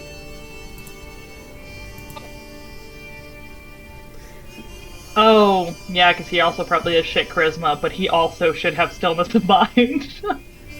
That makes sense.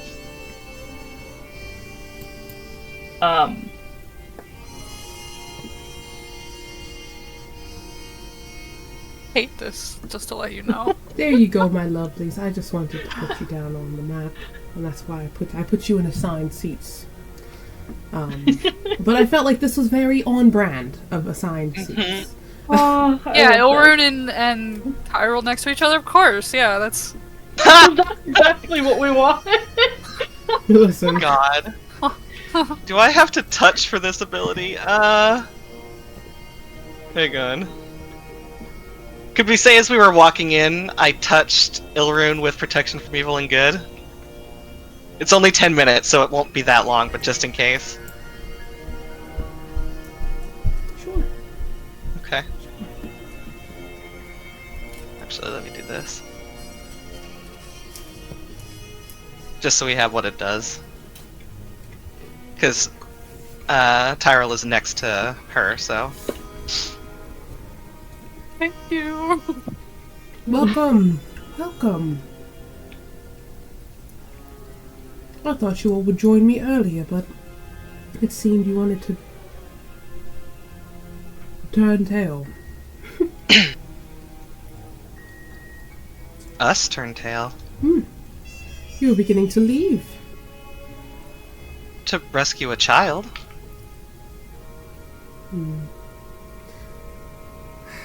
How much rescuing do you think you truly did? All I could do in the moment.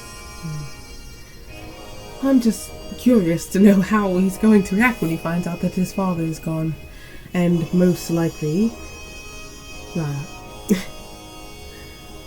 considering what I've heard, his mother's going to be gone, and... Did you really do him any favors? More than you did. He's stronger than he looks. His father was certainly something. I don't know about him, but he did have a sweet blood. And you see him kind of finally, like, as he outstretched a hand, on the way of pulling it back in, he has a wine glass in his hand. It doesn't take a rocket scientist to figure out what he's got as he swirls it a bit in the glass. Alazan's foot is tapping fast as fuck underneath the table. Kestrel just looks disgusted. As I also take a drink. Of blood! We're on brand. Our blood? You sick fuck! On brand.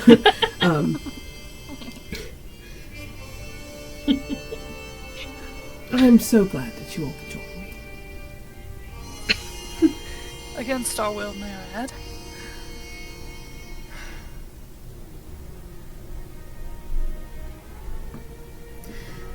You know, every time I hear your voice, it's just...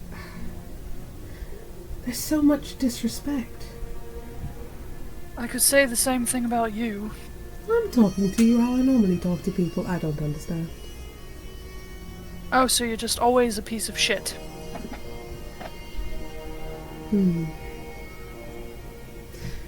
Once again, you do remind me so much of your mother. And He yet just rolls so his much eyes. of me. Rolls his eyes again. Harder this time.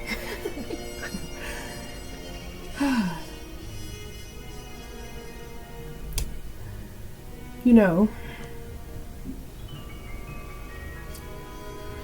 before, I honestly met all of your...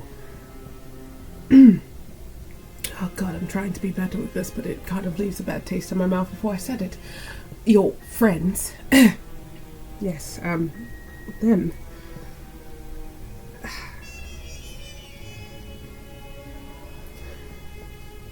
I know you're not used to the term, seeing as you have none, and you're all by yourself all the fucking time.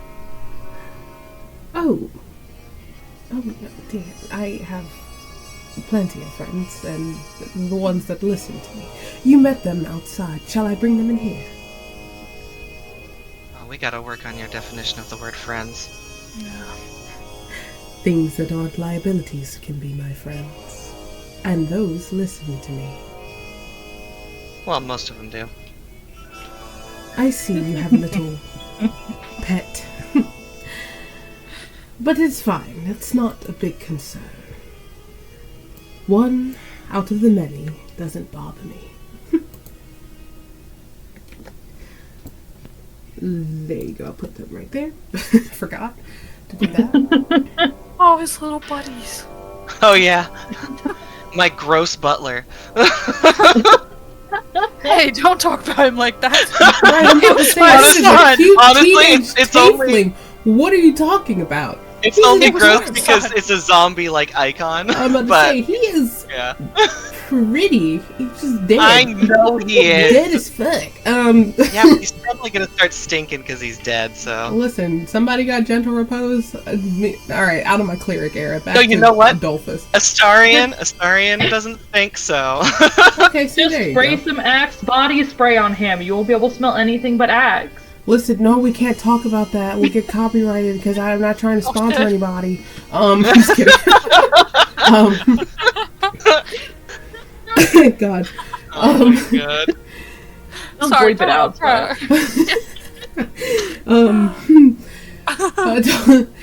Adolphus Swear to looks God. at the now charmed spawn. It's like, I remember that one. Like a calf to the slaughter, young blood always tastes so good. Alzon slams his fist on the table and shut your damn mouth. You're getting upset with me. When I heard... Who else would I be getting upset at? When I heard the thoughts that came out of your head as you held that child. He gets real quiet at that. Well, unlike you, he overcame whatever his nature wanted him to be. And he just fucking looks and he starts laughing. It would be so easy, wouldn't it, Alazan? It would be so easy. Alzon's quiet. His head hung a little bit in shame, almost.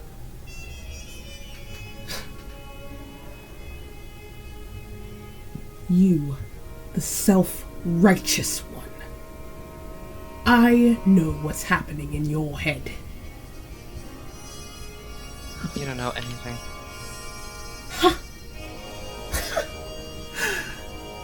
Paladin! A paladin! An oathbreaker at that.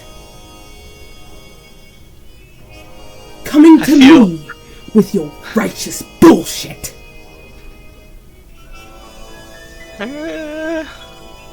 Nobody has heard him officially called an oathbreaker, I don't think, at this point. Exactly. You guys haven't heard Allie ever having a moment like that with "it would be so easy" and Oathbreaker. Even Enma didn't say it, but this man had the audacity.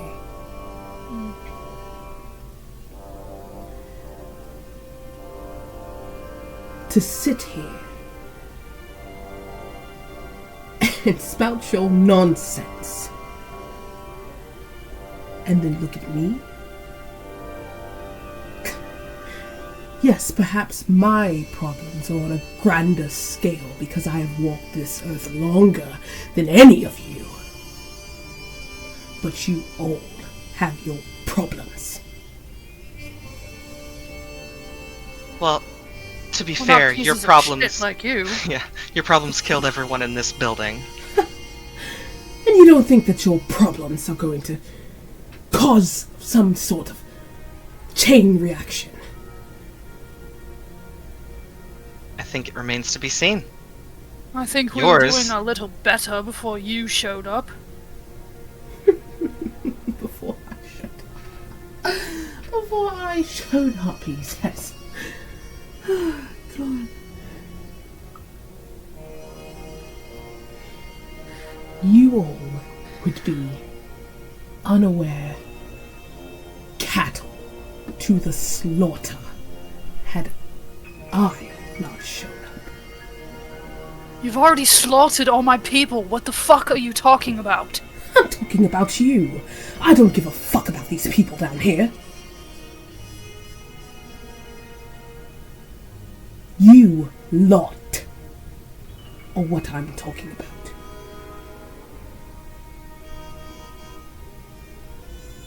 Paladin, you saw it yourself. I know Enma's fucking tricks. He showed you something and you haven't told the rest of them about it, have you? Hasn't been a lot of time.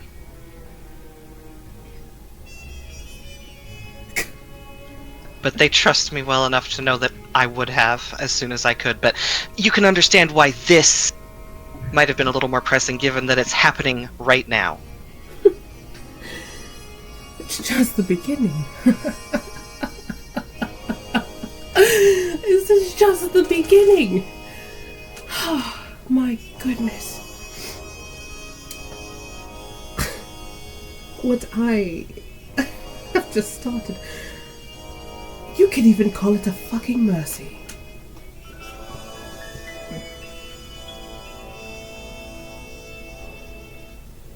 Did you really come here to talk, or are you just here to fuck with us? Because I don't know what the fuck is going on, and I would quite like to know.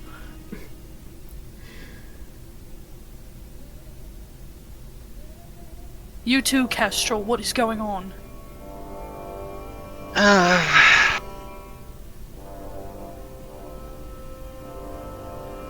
All of my people are downstairs dead, and I don't know for what reason other than to satisfy his sick fucking needs. What is going on? I don't have any answers on that. I mean, above table, Enma told us what was going to happen. Didn't he? He showed you a vision of a man standing in the middle of the Shadow Syndicate. Oh, yeah. With that was what I told them. Yeah. And that was what I did tell them about that one. Mm-hmm, you explained. Okay. Yes. Yeah. And I had also explained that I wasn't sure if it was Allie or his father. But I feel like Alizana would probably be asking more so, like, any information that can be given, any more on it that they didn't get to talk about before, maybe something like that. about this situation, you know as much as I do. Okay.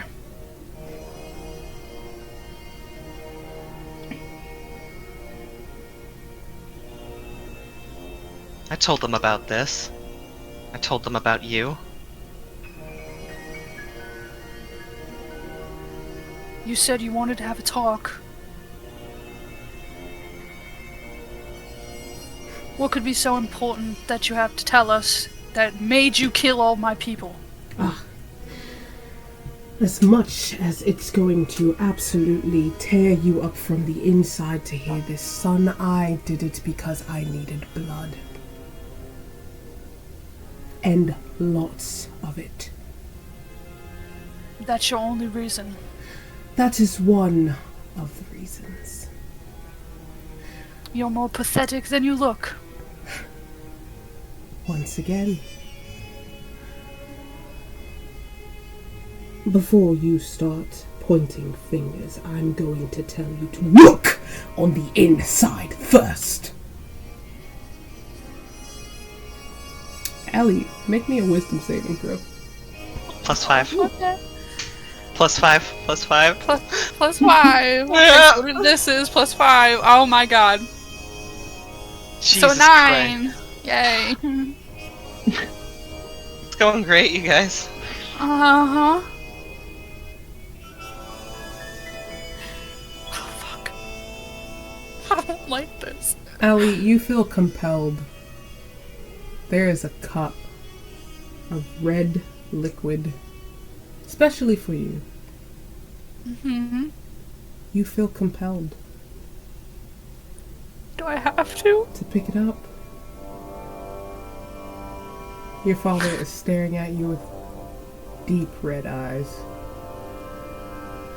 If Allie picks up the cup, can I throw my cup at it to try and knock it out of his hand? You make a fucking, an attack Mads, roll. please. Make an unarmed strike.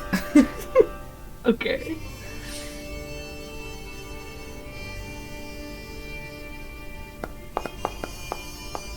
Ah, damn. 15. Allie, what's your armor class? Let's see. I 17? Ah, Yeah, damn. sorry, Shardy. Sorry, Shardy. That right there, you toss the cup, and past that, Allie, you move it, and you watch her cup whiff by, and it spills, and just one singular drop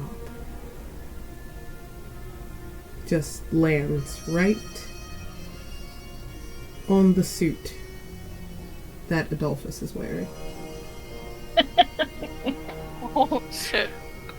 How is he not covered in fucking blood?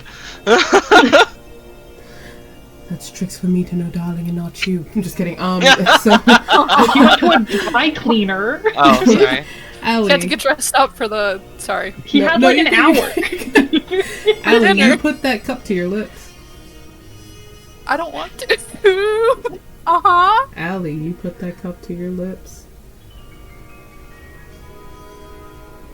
And what you normally do with Ilrune is you bite him. You just take what you need. It's not anything more than what you need.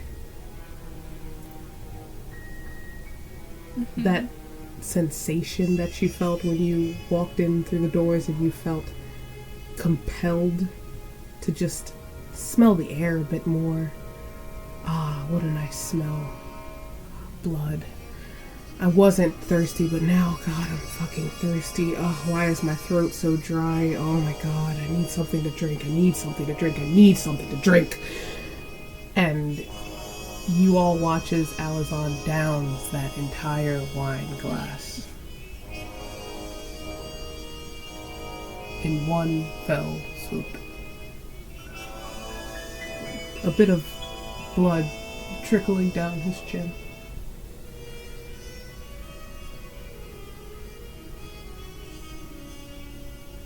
I mean, Kestrel's just staring at him in fucking horror.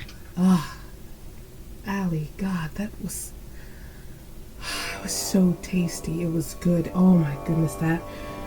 I feel I can breathe. That was invigorating. That was... My thirst, it's quenched. But at the same time, I could have more. More would... Oh, I would love more. Thoughts running through your head as Adolphus is just staring, sipping simply from his cup.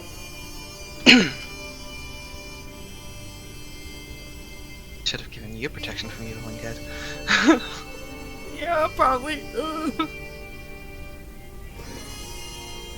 You see him get up, and he nonchalantly begins to walk a bit closer to you.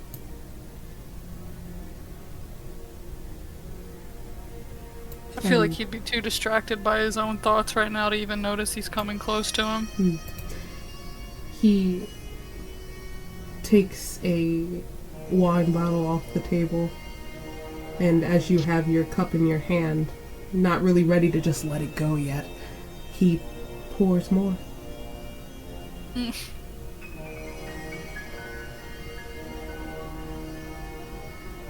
You see, son, friends, of sun. I came down here to show him his potential.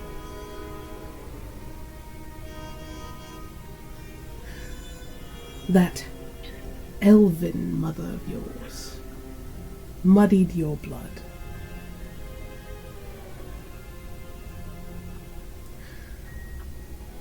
She was always one. It's quite funny, she reminds me of you, Paladin. Self-righteous.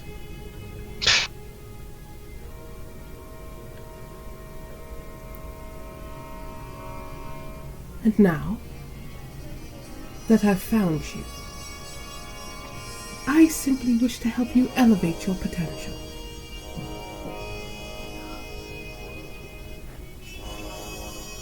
And who knows, if you really intend on sticking with these friends of yours, they might need you at your best, what you could be. Don't bring us into this bullshit. This is for you. Kestrel, make a wisdom saving throw. Hang on. I think I'm too far. I'm just too far. I'm not great at wisdom saving throws. Oh, I'm not bad, Okay, actually. you got this. Oh, is this a charm? No. Pardon? No. No? Okay. It's a 25. Oh, my dear. In that moment where you talk back to a man who was essentially kind of just talking to his son, but outwardly to you, you feel it's...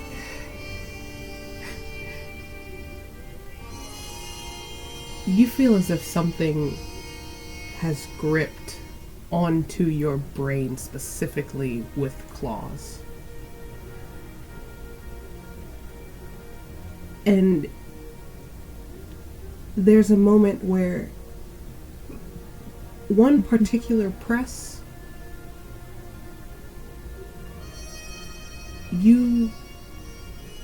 what is speech? What are words? Oh. What?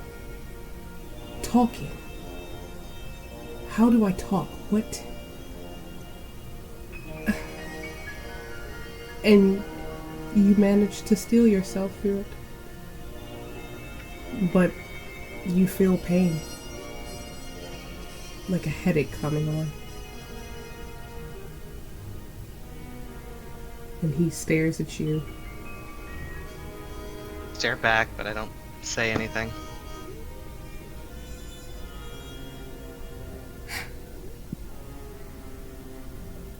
I can tell that your friends and I will not be seeing much of eye to eye. However, you...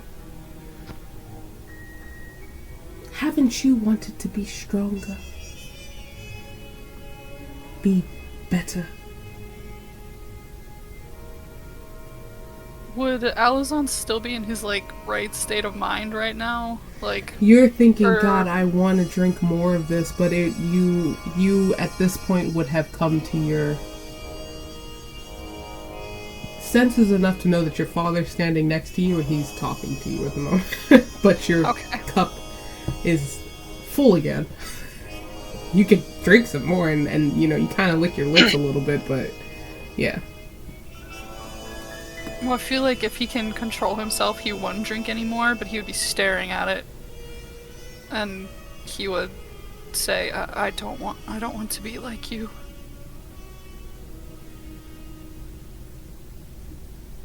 Shh. You don't want to be strong. A full vampire. You don't want that. I believe what he meant was he didn't want to be a massive dick.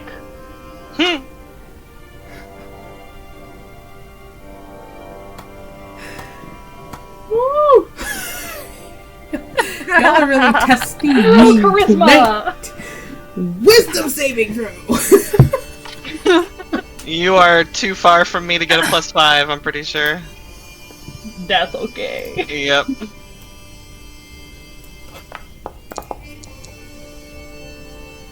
Mads, Yes. No.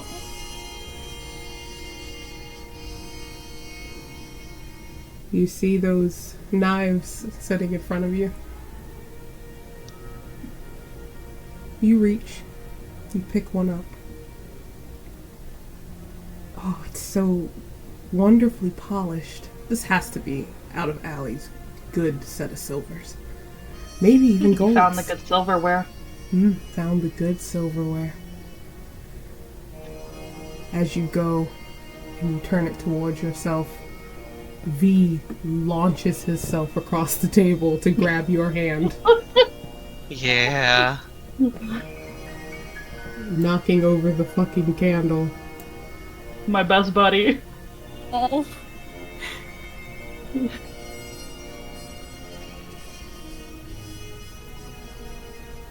He knows better than to talk, but his face, for anyone looking at him, you can see he's saying a lot in his head right now.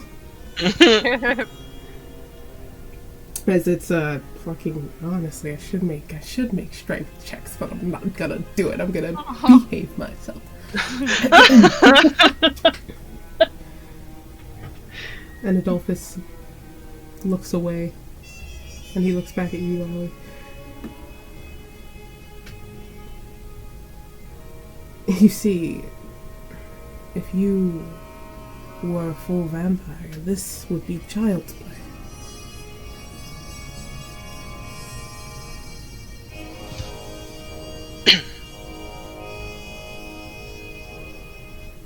What exactly do you consider child's play? Slaughtering the people that I care about. This is where I'm going to go ahead and use liabilities again. So.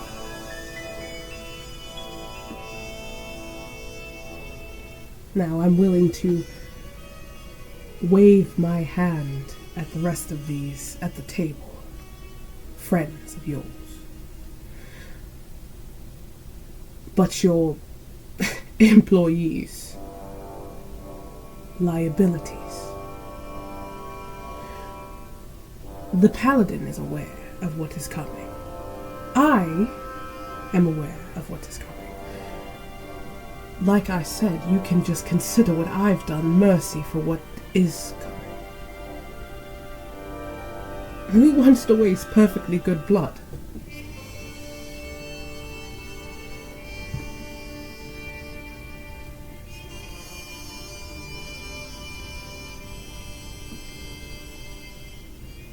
What is it that you really want from me? I want you to be a proper heir of mine. Not a half-breed.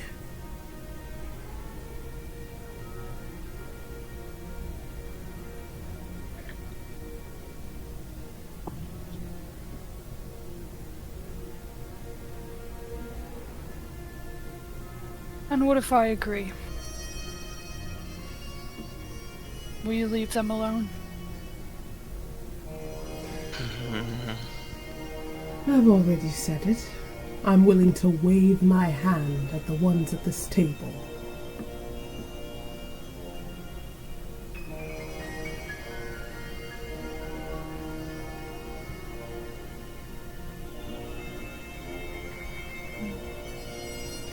Anyone want to make any perception checks?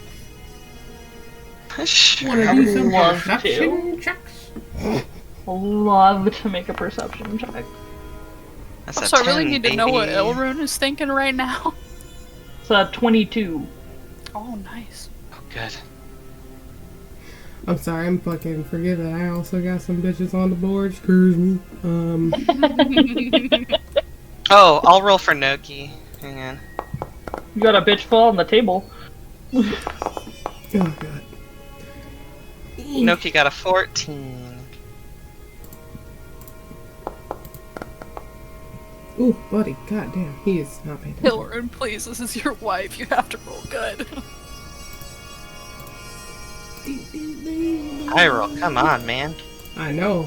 Listen, you guys got all the good ones. I'm getting shit. Oh, I'm giving you the good ones. I'm being nice because last session was awful. Oh. But Ilrun wasn't the one who really needed to make the perception check. Mads. And Tari from her position. Oh, I forgot about V. That's who I was supposed to do, not.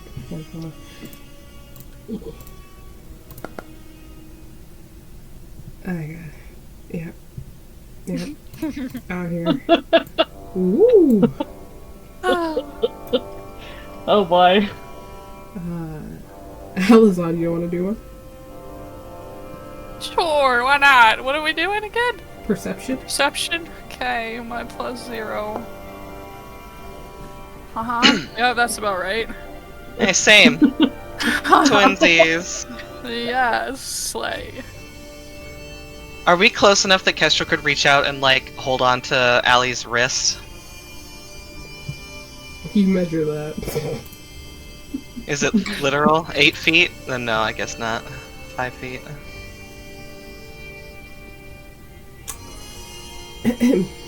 Mads. As he talks more, it's like he leaves his focus off of you.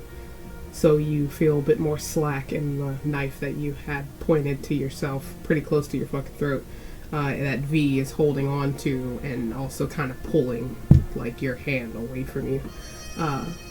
For a moment with all of this going on, across the table, down the way, perfectly diagonal, you see Ilrun staring at Adolphus. And you notice his hands are moving. What are his hands doing? Under the table. And you hear, for a moment, the sound of a click. Oh, Oh, fuck.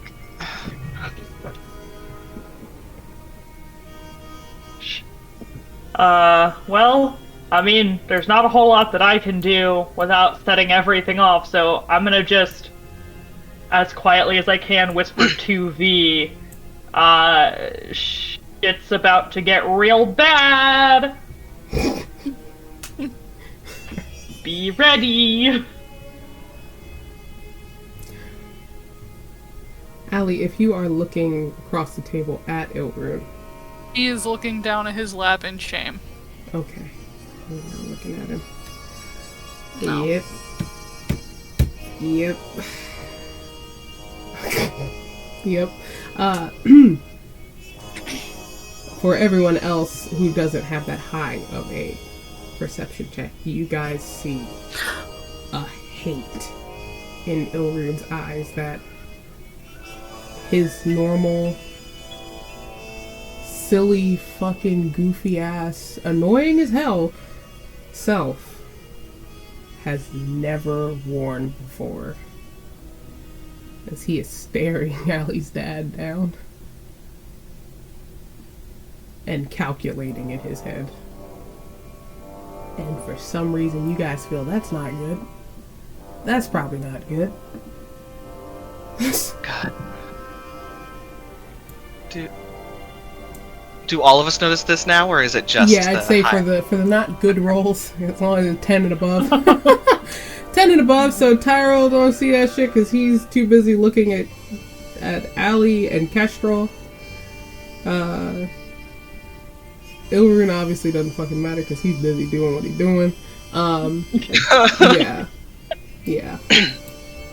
Yeah! But Kestrel does see it. I don't have a plan really, but 10. I think you rolled a 10. Mm-hmm. Yeah. Okay. The earpieces, do they require us to talk out loud? No. Oh.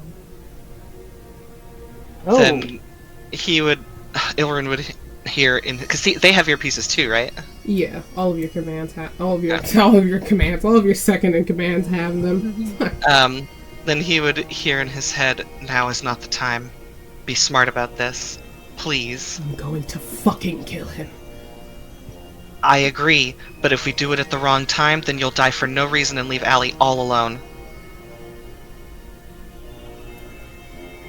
The vein that pops up on his forehead and the fact you can see them in his neck as he clenches his teeth so fucking hard, that's probably gonna hurt later.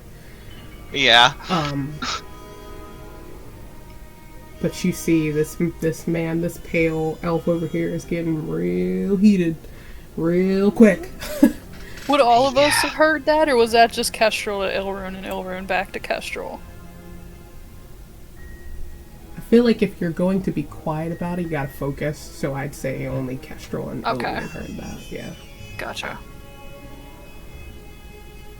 For the moment purposes.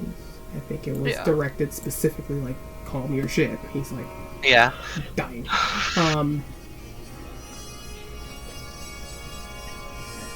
At the moment when that is happening, Adolphus is kind of moving. He moves his hand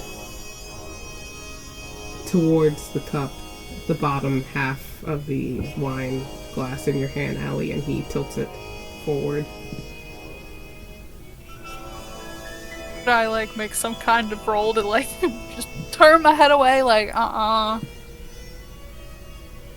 Or was my roll earlier too bad? Yeah, you can just turn, you turn your head, and he sighs heavily. I don't understand why you wouldn't want this power.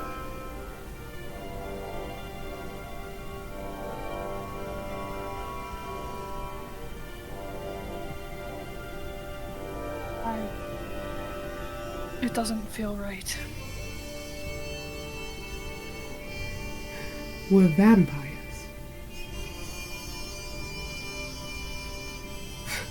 Doesn't feel right.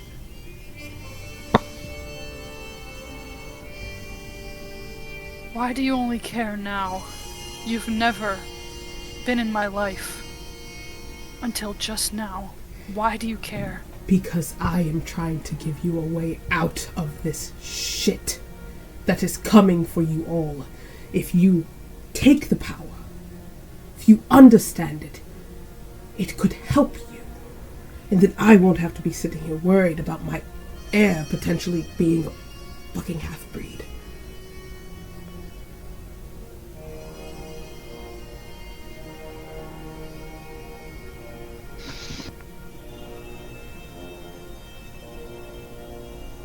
Trying to give you a way out.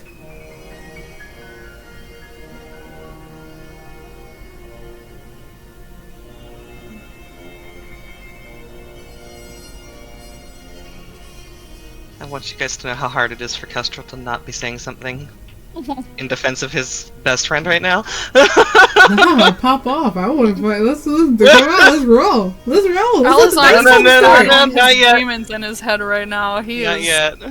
He is stressed.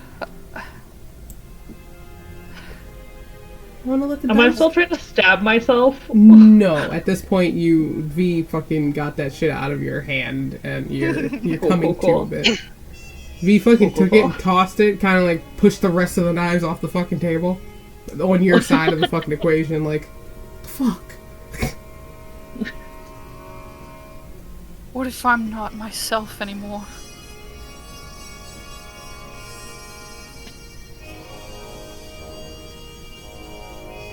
That is a logical thing to want to know.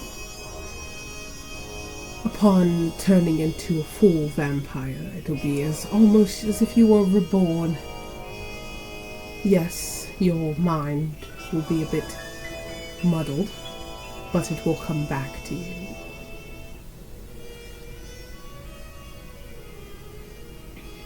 He's gonna say in Allie's head, don't trust a word out of his mouth.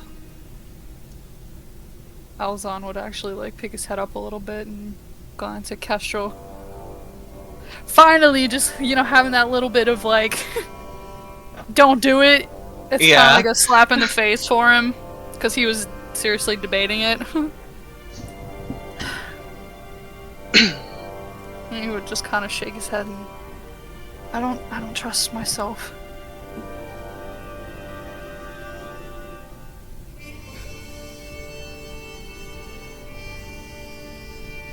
You don't trust yourself. You mean you don't trust yourself around your friends because you do realize it would be so easy, right? I don't want to answer that question.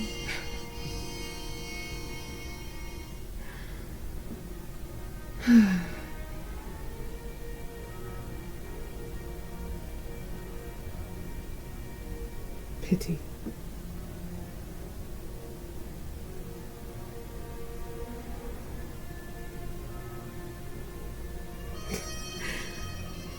This is a shame, Alizon. It is a shame.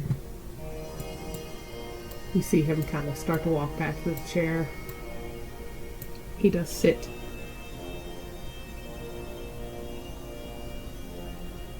He kind of leans back.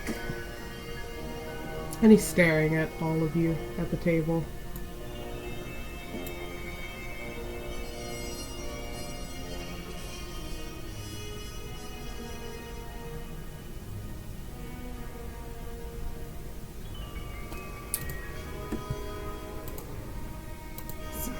I'm looking at a quick thing, real quick thing. Oh, you're good.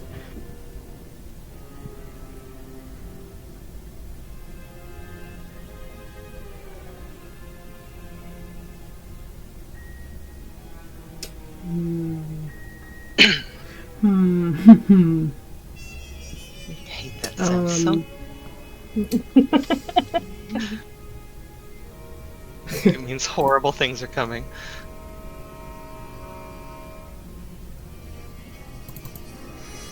There's a moment in this where you do see him, he's like rubbing his chin, his other hand is kind of like opening and closing, tightening, as he's just sitting there. And it's not that he's coming to terms with the fact that Allie just doesn't see the positives in his mind.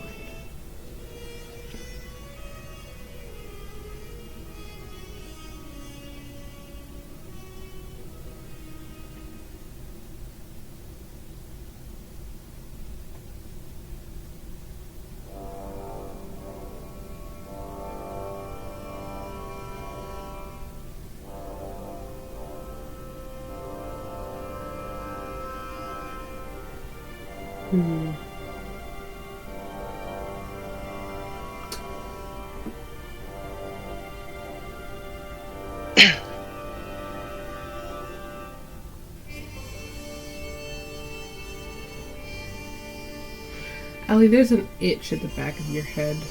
Kind of like you feel as though something is trying to get in contact with you. Mm-hmm. It's kind of just like an annoying, like an annoying just sensation at the back of your head. Mm-hmm. It's present in this moment as you get to watch as Adolphus has so many emotions go across his face as he's taking just like a bit longer to truly understand that you, and he doesn't understand if it's cowardice, if it's just truly no interest, if it's your friends that are influencing your decision here, when he is doing something that he for damn sure wouldn't do for anybody else.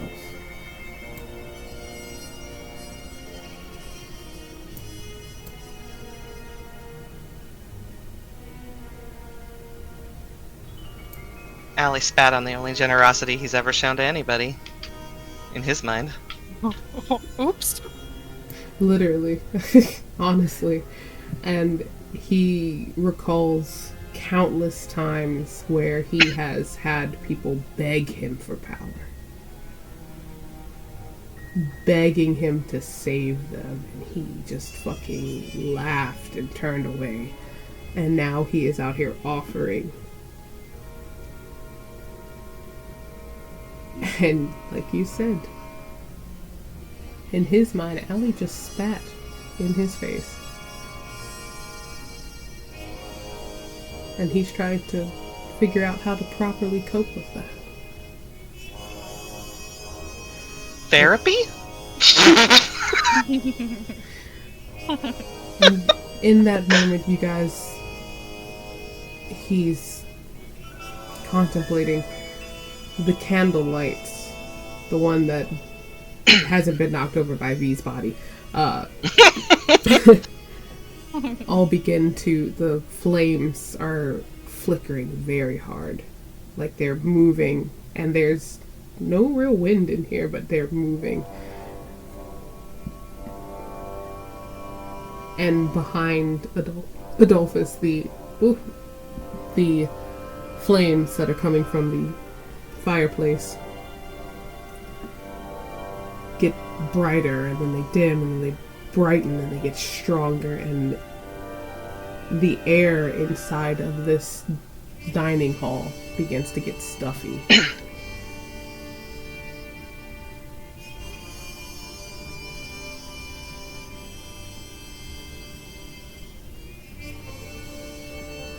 Is it like something's gonna catch fire if he keeps going? No, it's uncomfortable. It's Okay. suffocating, almost. It's a bit too warm.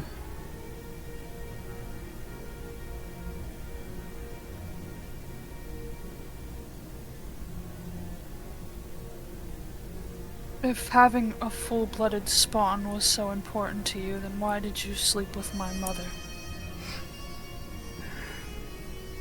It wasn't important. Your mother. A charming thing. Easy for me to handle.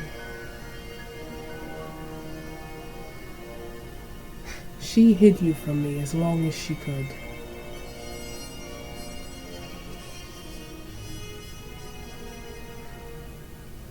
It's almost...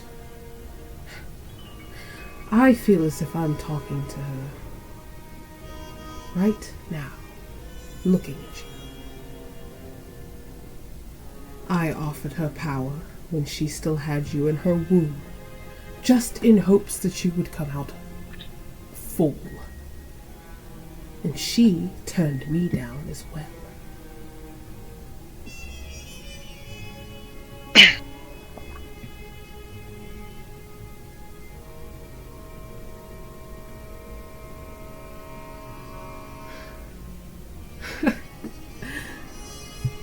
I even remember the night so fucking clearly. The fact that it vexes me so much is just infuriating.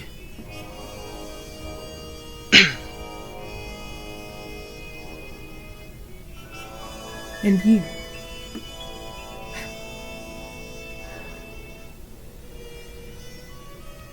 I stayed there with her whether she wanted me there or not, and the moment that you were born and she and she made her choices. So I made mine.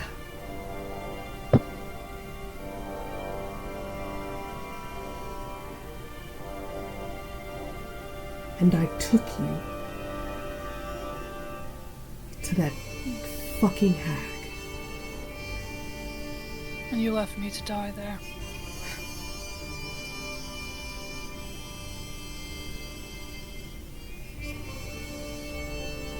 I'm not saying that I'm going to sit here and lie to you. I did. I left you there thinking that she would finish the job.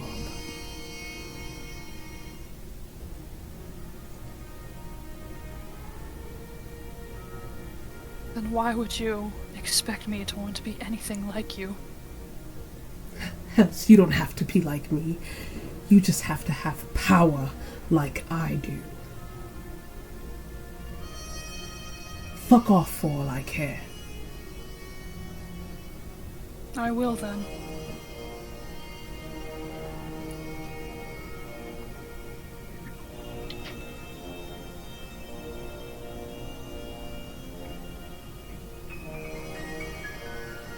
I almost feel sorry for you.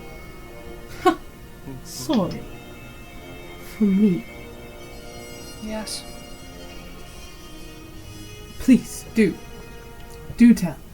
Why do you feel sorry for me, child? You're going to be alone for as long as you live, with no one who cares for you. You'll never know what true love is. You're going to be alone. And all for power. It's pretty sad when I think about it.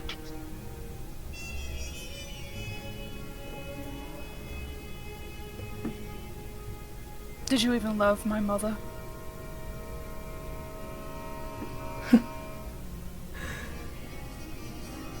The fact that you were even conceived proves that I had feelings for that wench.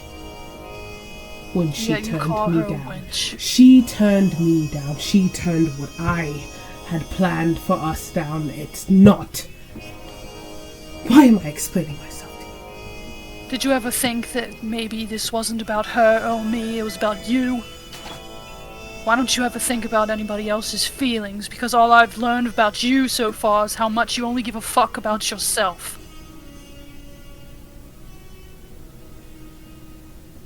And I will never be like you. I'm ashamed that I have your blood in my veins. Huh, you're ashamed. You're ashamed.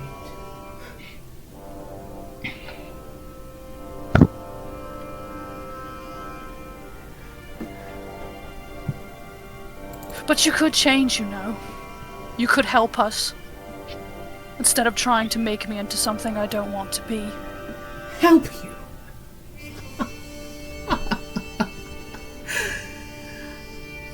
After you've sitting here and tried to give me a lesson, you want me to help you. You killed all my people.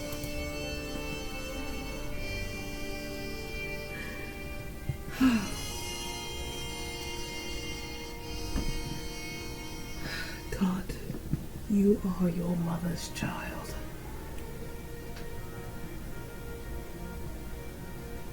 You are your mother's child.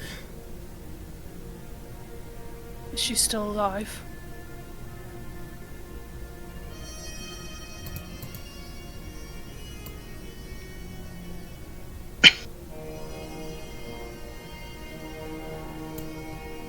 He stares at you. Truly looking for, are you seriously asking him if she's alive right now? Yes.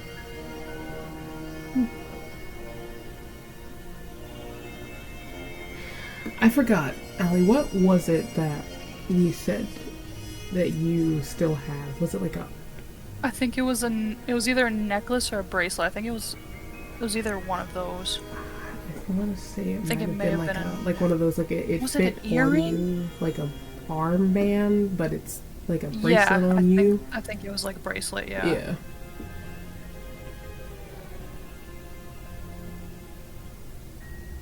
Do you wear it all the time?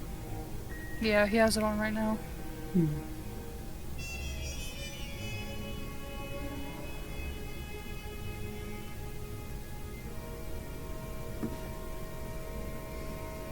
Hmm.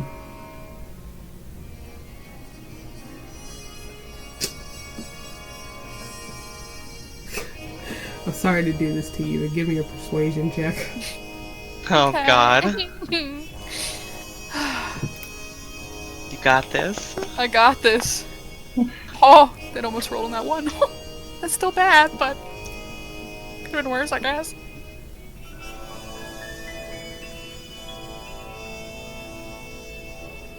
You see him glance at you, and there are no words, but you see him kind of glance towards your wrist.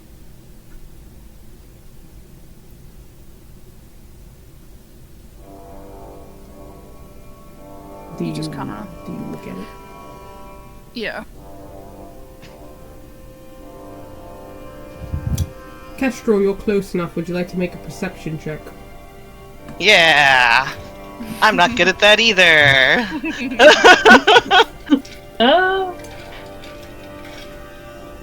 While this is happening, can I hide under the table? Hey, baby. Listen, give me a stealth check. Let's see. I just wanna slip under there and just, like, disappear if possible. Hey. Yes! Mads, fucking Ghost. Daddy-o is fucking focused. He don't see you slip under that bitch for nothing. I just wanna, like, hang out over here just under the table, invisible. Gotcha. I'm a ghost. You can clearly see that the stronger pistol that Ilrune has is in his hand, and he is ready to pop that bitch off. Being under there. You also notice that Tyrell is fucking holding his knees with both of his hands, and his fucking leg is bouncing. Me too, dude. Ooh, sorry. Ooh, oh god. Kestrel. You see a glint on Allie's wrist. Okay. Allie, make me a wisdom saving throw, but go into this knowing that you also see the glint on your wrist. Okay. You said a And- wisdom? Yeah, and it's not. And it's not a situation where you feel like he's trying to probe into your head. This is coming Okay. specifically from your bracelet, and you can choose to fail this if you'd like, but you don't have to. You can roll. Okay, I'm gonna roll.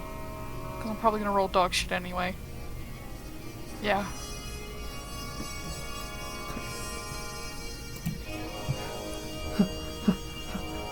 Apologies. Un momento.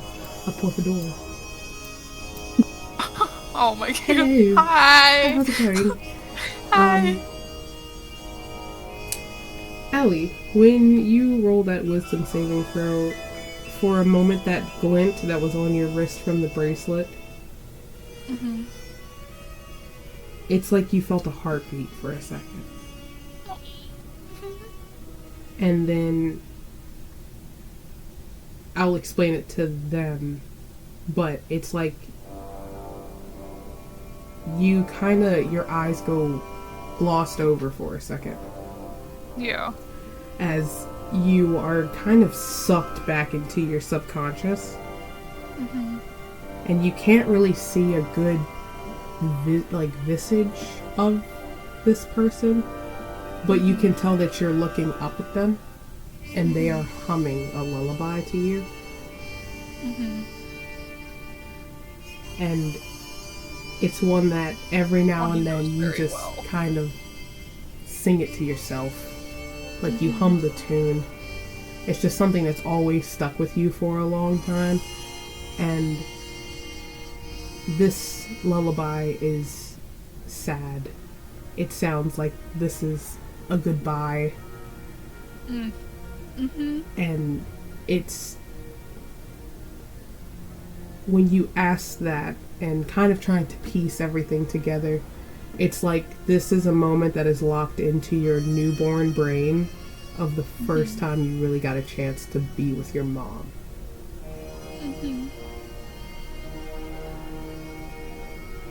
And you hear in the softest voice, probably one of the softest voices you have ever heard,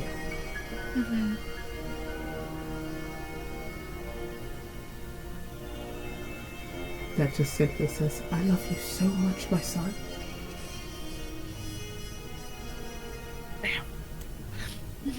Okay. And I'm gonna put you back. Okay. Now I am. Hello.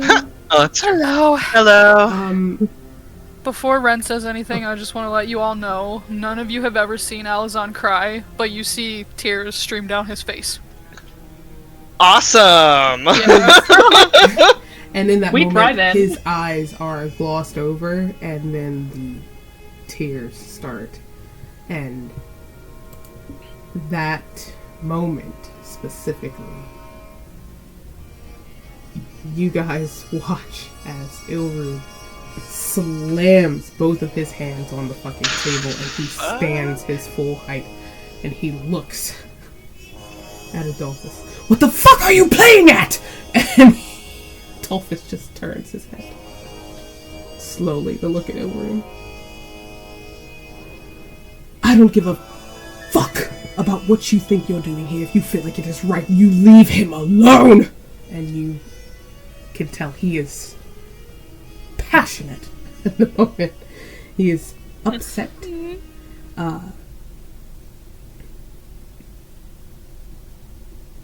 It is quiet, and you see Adolphus just kind of smirk in Ilrune's direction. You're yelling at me, and I didn't even do anything.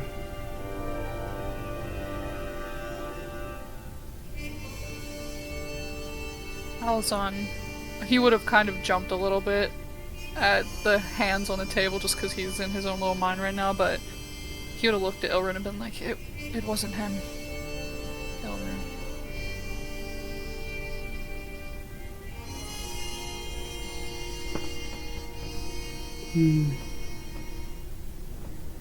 He is gripping onto the fucking table. The tablecloth is kind of like there's another tablecloth. He is kind of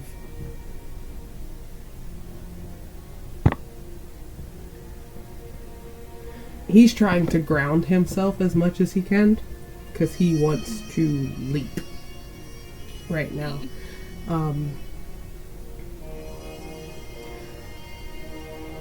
Adolphus, knowing that that is your prized possession, is going to look back at you, Allie, instead of him.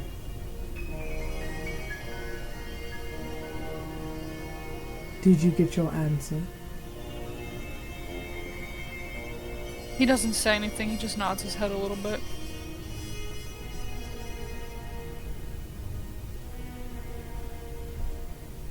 See?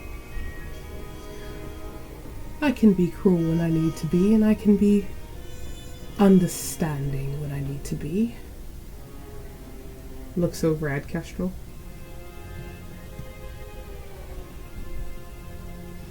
He just doesn't say anything but shakes his head with like a sure kind of smirk on his face.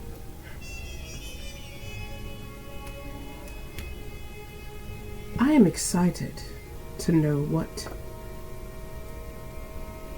Zara's plans to do with you. Honestly.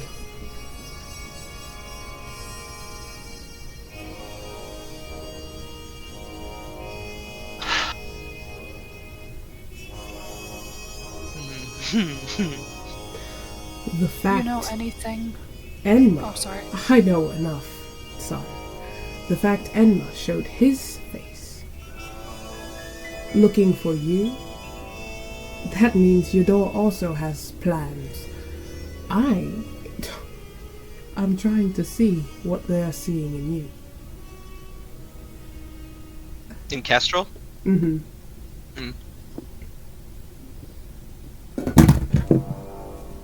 I mean, maybe it's just my good looks. Well, gods are vain.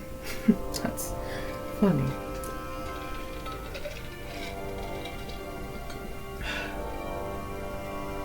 Yeah, there's a lot of vanity to go around these days.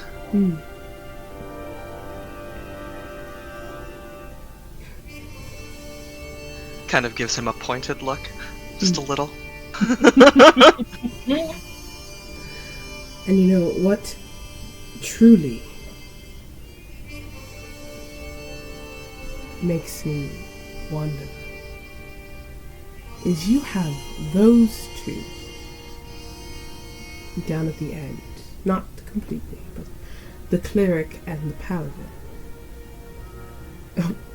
One who clearly is having quite an internal struggle with coming to terms that you are an Oathbreaker, and you, Kestrel, finally notice that Tari has been staring at you this entire time. She doesn't worship Zaris, does she? She started following him because of you. And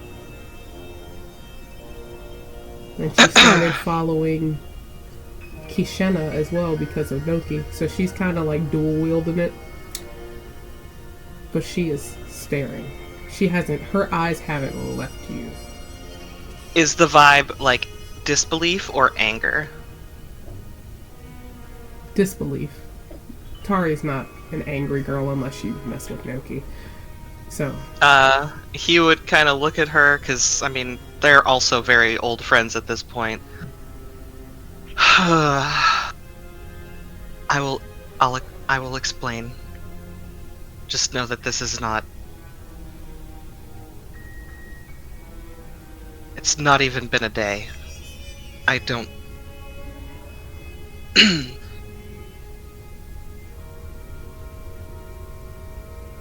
He's not the god that we thought he was.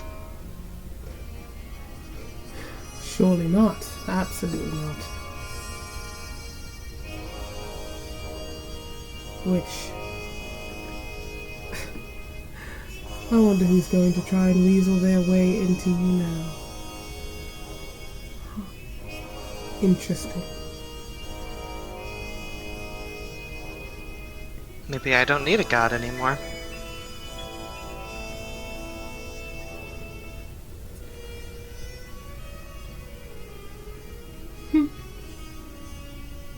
That is the first interesting thing to me that you have said since you've opened your mouth.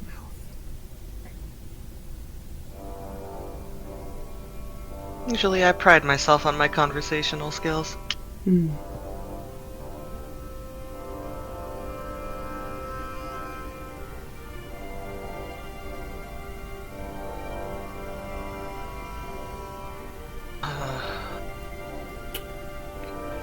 I mean, we know something is coming for this place.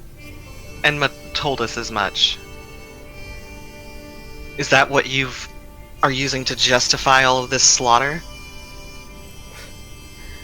It'll either be me or it'll be something else, and considering the fact Enma has shown me some as well, mine was quicker.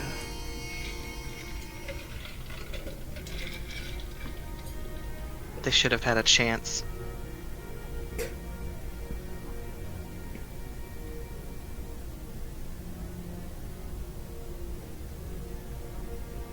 That's all anyone deserves, is a fucking chance. They had a chance. They chose to defend this place. Quite valiantly, I might add. I was quite impressed. I was. Truly. I swear it. That makes it okay then, yeah. Oh, no. Honestly, I don't give a goddamn about any of that shit. A god's damn, to be honest. But I was just complimenting you on your employees. The former employees. If something that bad is really coming, then help us. If you help us, I'll become the spawn that you want so badly. But only if you help us. You hear in your head from Kestrel, what the fuck are you saying right now? Trying to get some help. I don't think his is the help we want. I don't think we're strong enough to take on whatever the fuck is coming.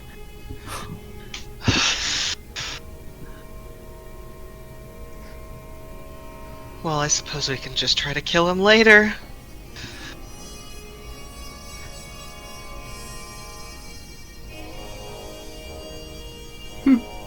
I'm asking as a son looking to his father for help. Allie, make a persuasion check with advantage. God, I wish I could have made the persuasion check.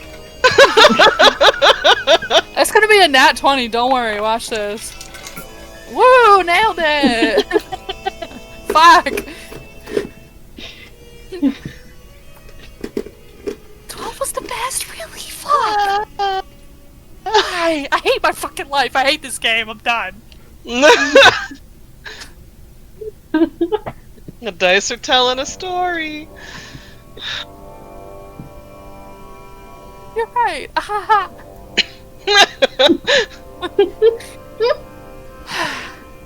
Oh.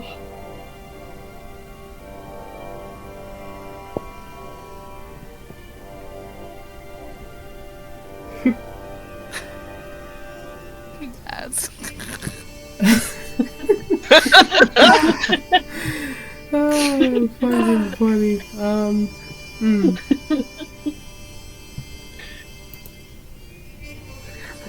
Oh goodness, this man's.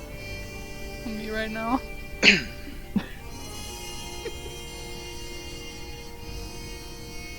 In the lobby chat. And you two were talking about this just now.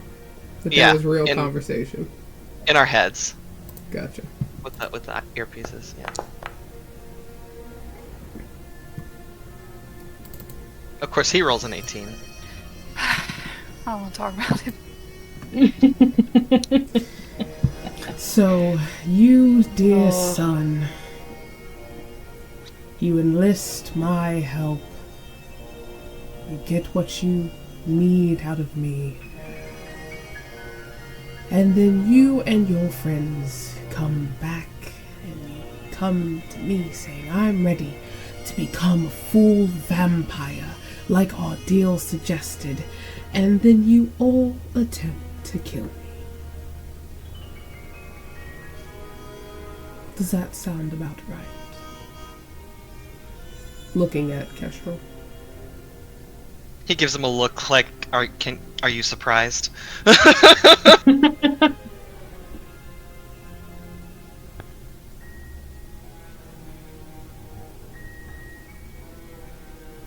I don't think I could kill you if I tried. As frustrating as it is to know that that is potentially what you have been plotting in your little heads. I am a bit disgustingly proud in my own way.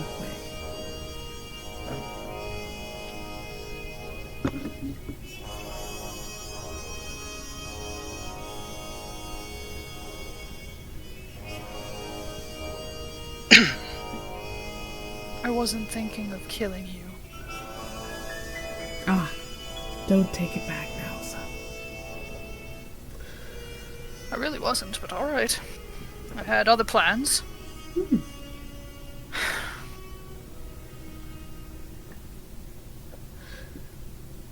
Yeah, that was just self-righteous paladin talk. Allie, Mm-hmm. Ilrune is staring at you. Mm-hmm. Oh no, don't look at me, husband. I can't take it. And his face is of disbelief. Mm-hmm. And even a bit of anger. Ooh. Oh no. For the first fucking time in recorded history. Mm-hmm. Mm-hmm. Mm-hmm. Well, since you've charmed a spawn of mine,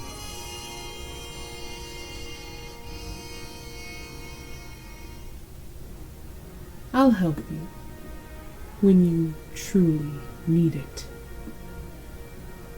Keep that with you.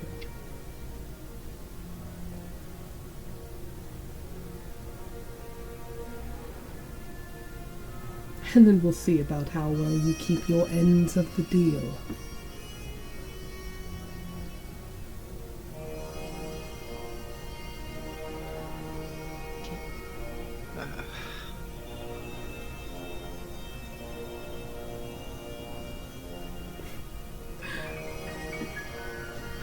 Funny. This is not how I expected my night to go. Would you believe same?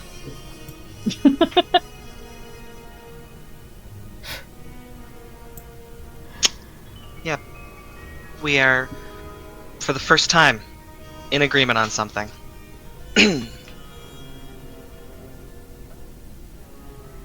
funny. Come on, that must have got a little small. Come on. Come on.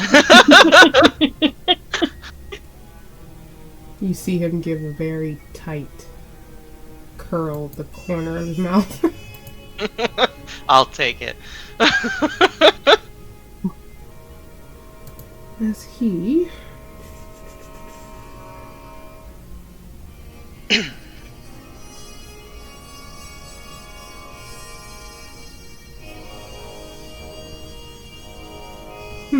I won't use any of his shit. He just stands.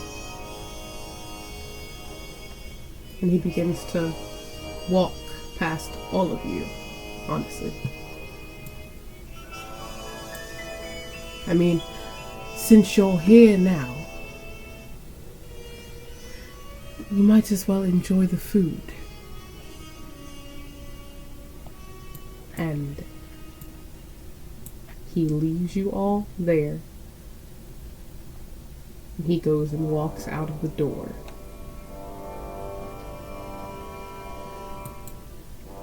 I'm just going to make him vanish for now.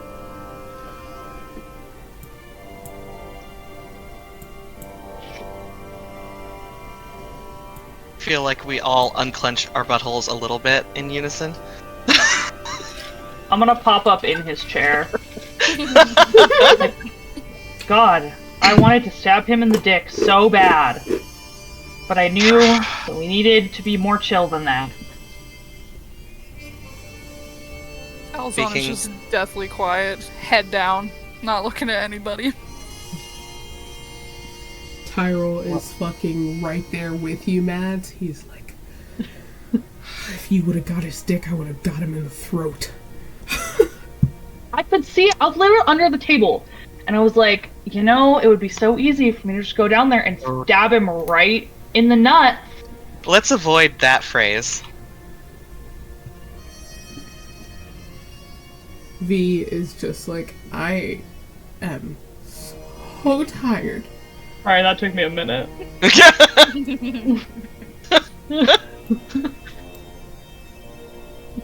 I'm so tired. I am so tired. What the actual fuck is going on?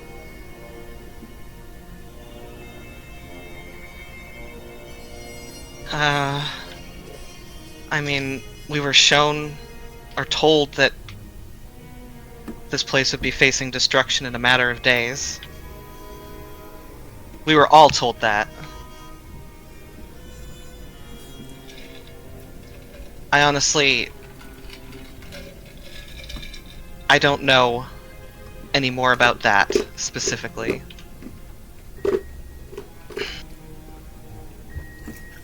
He showed me this place, in this state. I saw all of us fighting some kind of monster. It's made of shadow, and I heard you, he says to Tyrell, shouting for us to get out of here. He's gonna specifically stop right there. But I don't know where on the timeline these things are. It was only a guess that this was happening now. But I think he's here for the same reason that Enma was here, just instead of being a bystander, he wanted to get the only thing of value that he saw in this place, which is his only flesh and blood.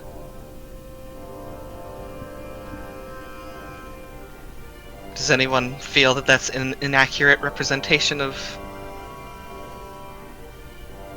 anything? Sorry, Alzon's still quiet. He's in his own little headspace right now.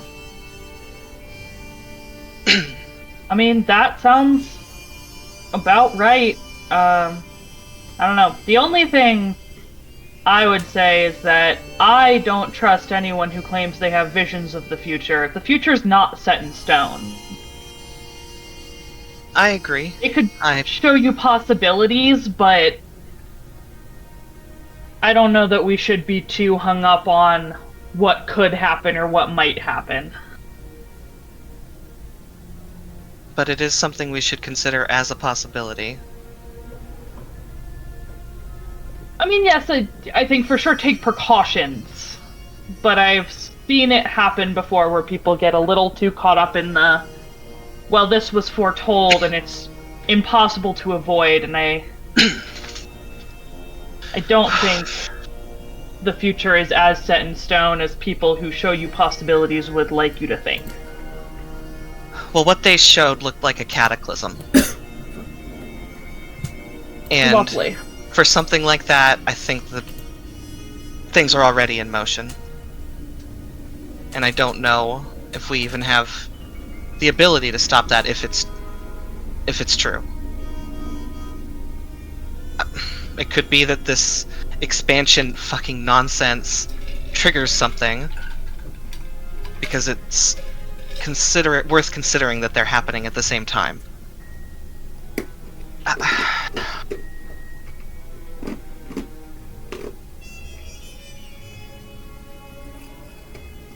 just don't know what any of this means.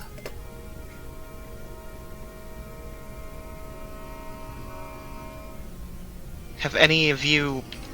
He'd kind of look at Tari and Noki. Have you two seen anything? Have you been shown anything?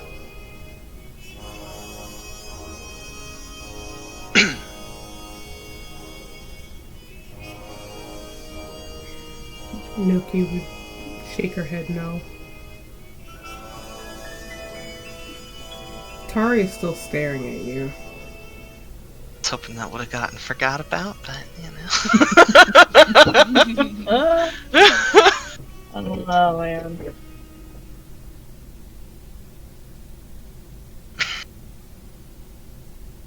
I don't know. Whatever further conversations we have, though, I would love to get out of this building.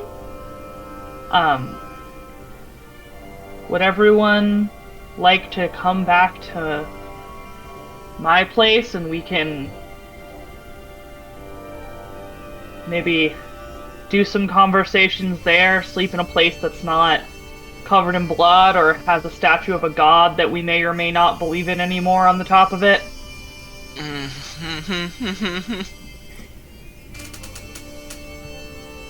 You guys watch as Ilrune, who has been standing since he slammed his hands on the table, get up, and he just walks out.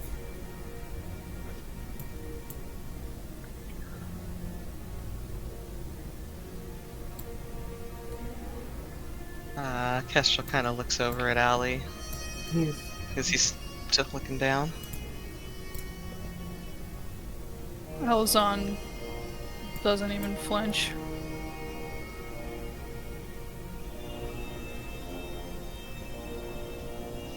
You know that I'm not going to let that happen, no matter what you promise.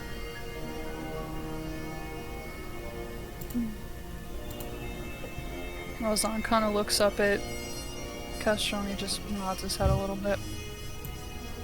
His face full of doubt. You can doubt me all you want.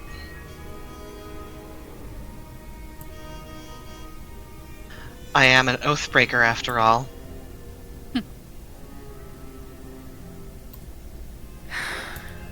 Thank you, Kestrel. I'm sorry you all had to deal with that.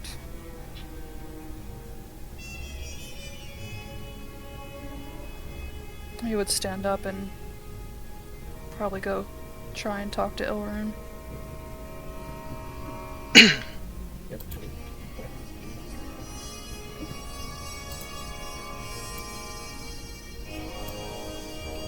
oh, sweet Lord.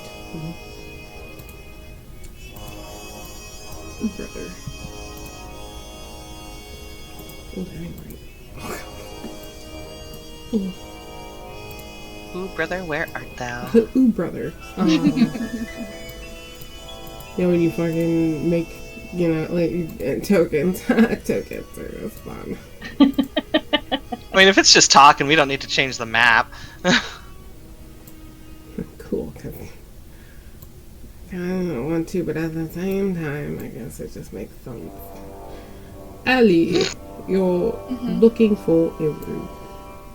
And it's not hard. You could probably figure out where he's going. I mean, you are home after all.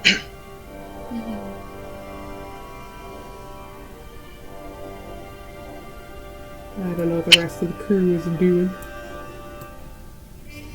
I mean, Kestrel's gonna try to explain himself to Tori, but we can do that after if you want. You can either do that first. I don't mind either way. Do you want to roll for it? Sure. Roll. Just roll these. Just roll a d20.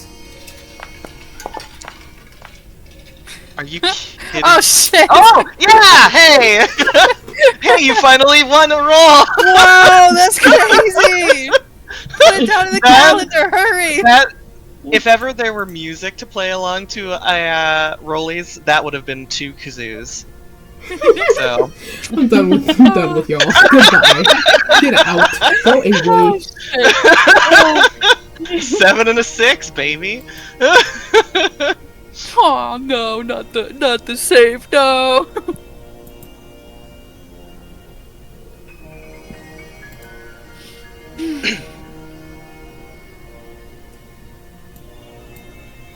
Hello, Allie. You would just come a little closer. Gonna scooch on in here real quick. That's just gonna Scooch in. on. I'm here to talk to you about your car's extended warranty.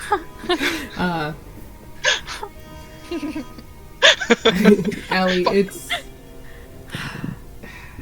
this is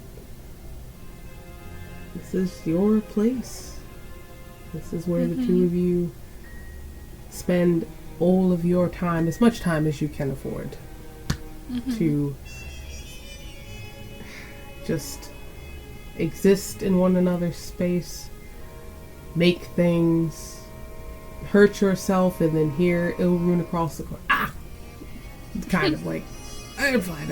It's nothing. I just pricked my finger to make a, just not let on that he's doing what he does all the time.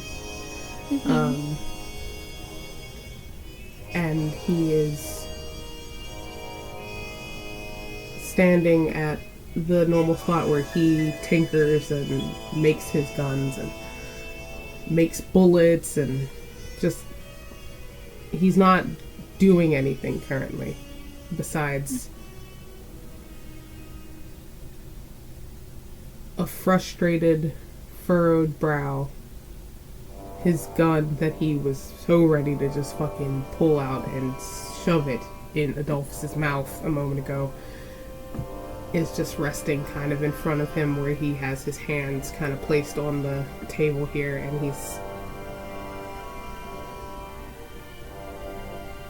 he's frustrated.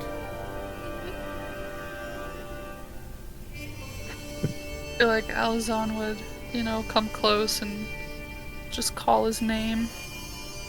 Ilrune. Not touch him or anything yet.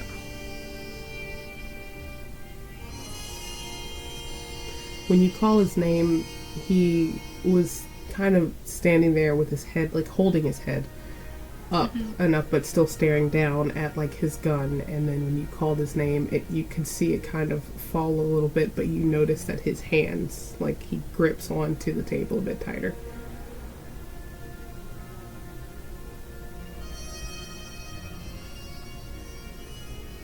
He comes in closer so he can touch his arm. Ilrune, I'm sorry you had to be a part of that.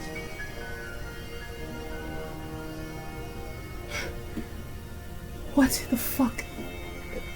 Sorry that I had to be a part.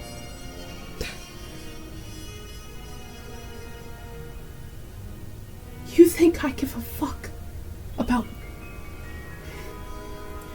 I cared about those people, our people.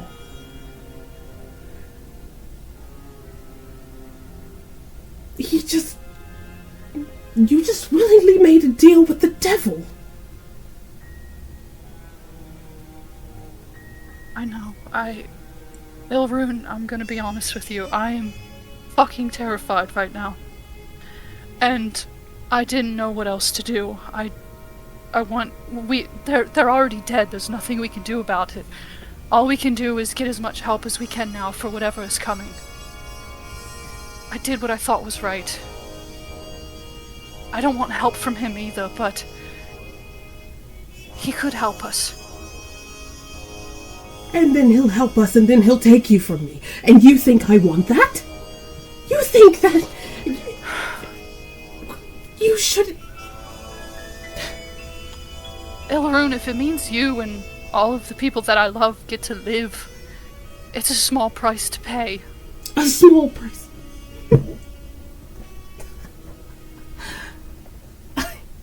I don't even know what to say to you right now. I'm fucking... He's just... It's like he...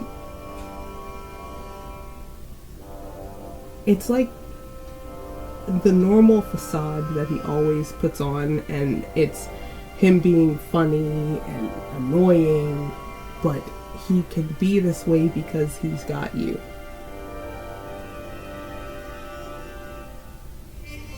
Those people,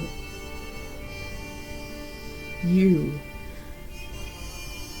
even the fuckers upstairs, including Tyro's stupid ass, are all that I have. And he's trying to take you from me, and I'll be fucking damned if I let that happen.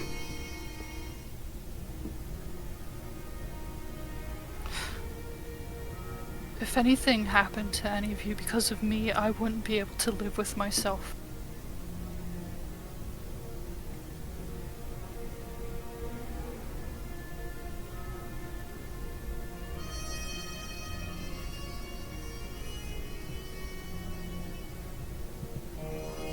And you think I'd be able to live if something happened to you?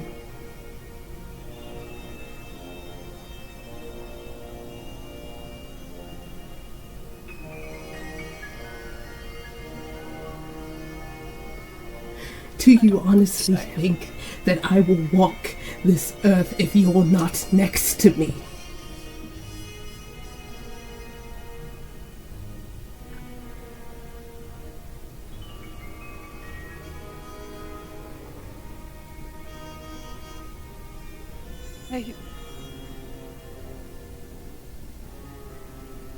Ilrune, I want to keep as many people safe as I can. I've already lost all of our people. It was my fault. He could kill all of us. If it'll keep him from hurting all of you guys, then I'm going to do it. I have to.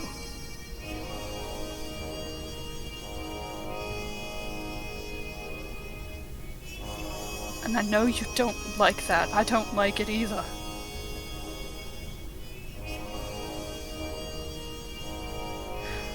But I'd rather you be alive than dead.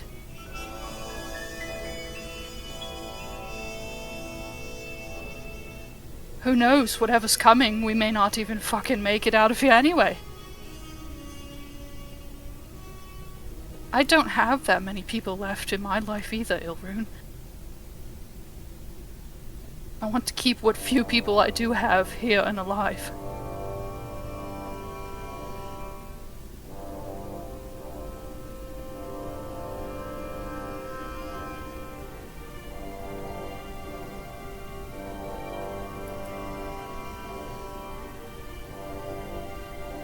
I just found out that my mother's dead. My biological mother that I never got to meet. The lullaby that she sang to me when I was first born. It's embedded in my head like a curse. I hear it all the time. And now I know that she's dead and I'll never get the chance to meet her.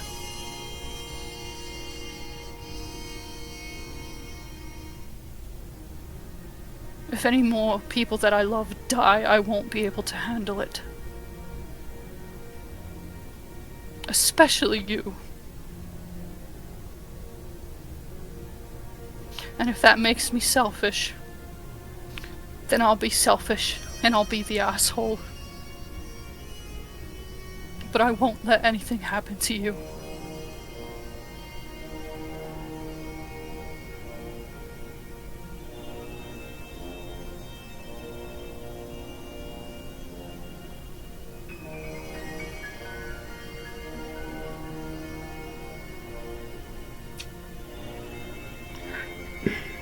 Once again, this is a situation where you've never really seen these types of expressions or this expression alone on Ilrun's I was gonna say it's the same for Ilrun too, because Alazan is crying right now and he never cries. Ever. Yeah, so this is uncharted territory. Yeah. For the Shadow Syndicate leader and his second in command.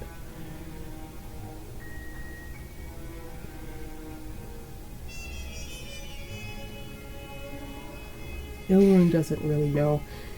He's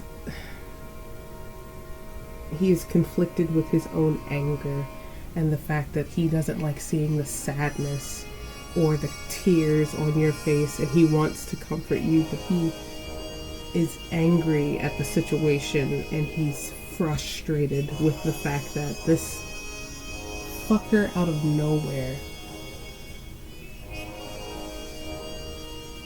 just came in and you made a deal, and now he's like, he has no control over the situations that are going on right now, and that is foreign.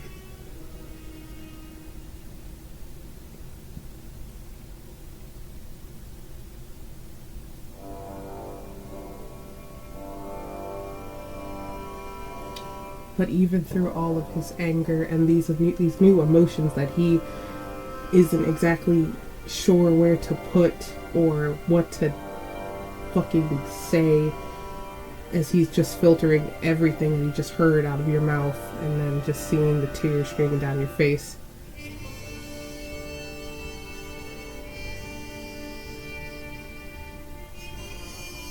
I'm scared, Ilrun, and I need your help. Please.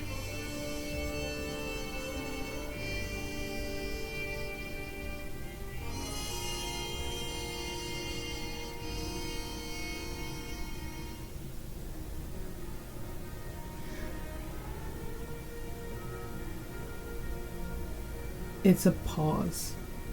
It's a silence that, honestly, I feel like it would probably concern Allie that he didn't, as quickly as he normally does, just jump into, like, I'll do whatever you need, whatever needs to be done. But it's because in that moment, you feel a hand at your, like, lower back and another one at the back of your head. And he holds you as if he lets you go, you're going to end up just like the people upstairs.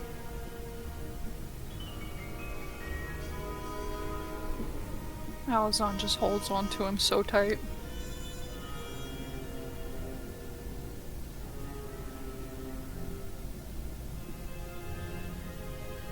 And I'm probably not going to do a good job of a fucking crying voice, but he's honestly has a bit of a crackle to his voice because he doesn't know where to put all of these fucking emotions and they're spilling out. And he holds you tight. He's like, you need me. You're saying that you need me, and I need you.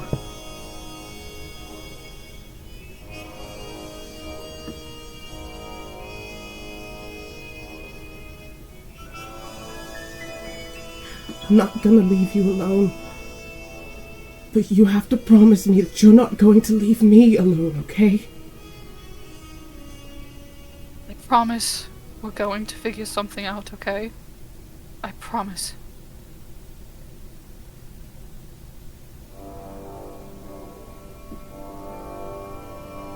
And I think it's a moment he just kind of really fucking holds on tight. But knowing that they really shouldn't stay there, he just eventually he does let go, even though it is very reluctant. But he starts just throwing shit that he would need, like anything that would assist or help him when he makes stuff outside of here. Anything that's of yours, he's just like shoving it into. I want to say you guys have a fucking bag of holding that you guys use together, and he's putting as much shit in a bag as he can,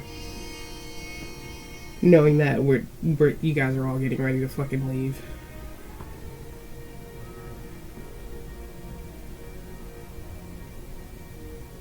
Occasionally, fucking, you see him, like, while he's putting something in a bag, you can tell that he's like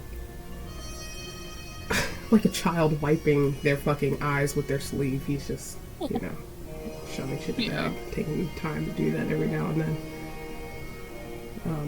But he has resolve.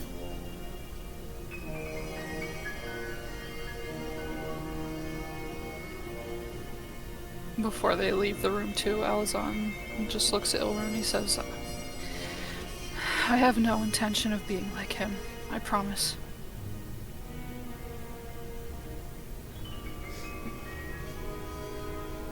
And he, once again, kind of like holds the back of your head and he gives you a kiss on your forehead, but he holds his lips there when he says, I guess trying to somehow make a bit light of the situation, even though he is torn up a little bit on the inside. A lot of bit on the inside. I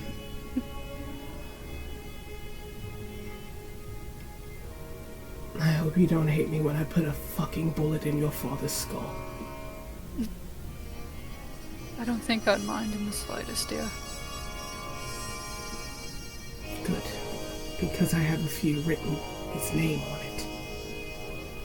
And he's gonna work on making bullets with that motherfucker's name on it. Yes. Yeah. And I think before he starts to go up the steps to bring you with him, he does hold out his hand for yours, so you guys can both go. He grabbed your things and his things, so Aww. yeah, there's no need. You just come with him, and he's holding your hand for support. He knows that you went through a lot more shit than he is in his mind palace, but he's like, teamwork makes the dream work.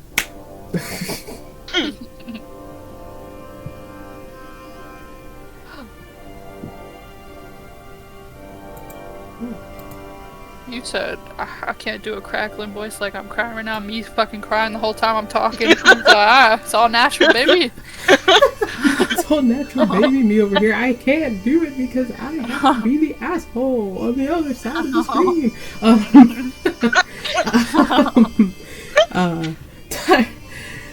Oh god. Mads, Kestrel, Tari, Tyrell, Noki, baby. The squad in the other room, upstairs. We're just having tea and nothing important is happening. Or being brought up and talked about. You know? Right? Yeah. Is Tari totally chilling. still staring at Kestrel right now? Yes. What about what's Tyrell doing? He had sneaky suspicions. Obviously, shit's been going down like crazy today for you and him. So hearing it doesn't really surprise him as much, considering all the shit that's been going on today. It's been a little funky. Yeah. But he can feel. He can feel Tari staring at you, and she's not even looking in his direction. He's just like, oh shit. He's honestly fucking moving down closer to Mads. Like, I don't even want to deal with that. Even V is like, we're all chilling over here. Yeah, that ass. Oof. Tyrell doesn't want to come stand next to the vampire spawn that's standing behind me. Hell no, absolutely not. You lost your shit? You crazy? Are you crazy? Are you not entertained? I mean, entertained, I can have the spawn do a little dance. Oh, Do a little dancey dance. Sweet lord. Have him do the spooky, scary skeleton dance behind me as I'm, Having a super serious talk about your faith with. Yeah. Yeah. Oh man. I think he has trouble looking at her for a minute because he feels real guilty.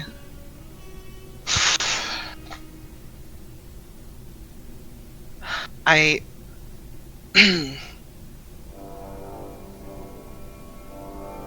think I've led us down a path that well, it's not what I thought it was.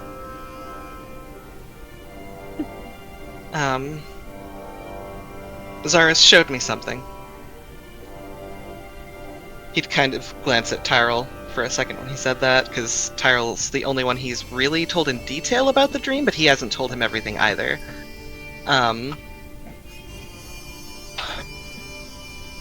He wants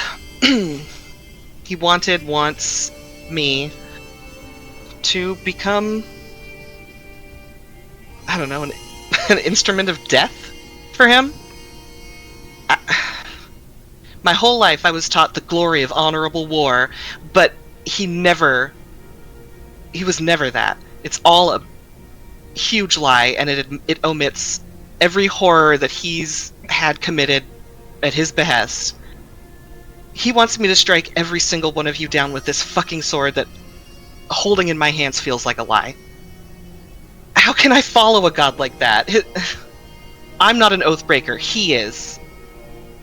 And he's getting like a little bit heated at that last sentence.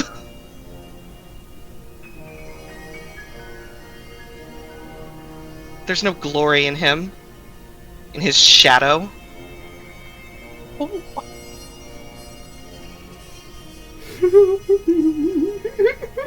I love this so much. Ellie, make me a wisdom saving throw. Me? Huh? My dad? Sorry, Kestrel, God, I get so excited. I looked at Ellie's fucking token instead of Kestrel's, and I was like, shit, Ellie, Kestrel, please Send make me a goddamn send me to the gulag. wisdom Hold on. saving throw. Is this a charm situation? I just had to ask No, for. absolutely Okay. not. No. I figured it wasn't, but Hell no. Hell no. that's a 22. Okay. Allie. Kestrel. Fuck. The Wonder Twinks are killing me today. Kestrel. You start feeling that in your fucking head. It is throbbing. You're talking your shit right now. You're popping your shit. You feel it. Oh, you feel it. He puts his I think he kind of puts his head in his hands, and you can tell he's feeling something very, very bad. And he kind of wordlessly tells the vampire spawn to just get the fuck away from him, because right now it's... By the way, that's a thing he can only do as an oathbreaker. Is control undead, so...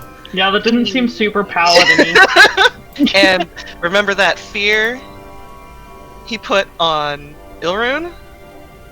Also makes sense. Also, not a Paladin of Glory thing. Anyway,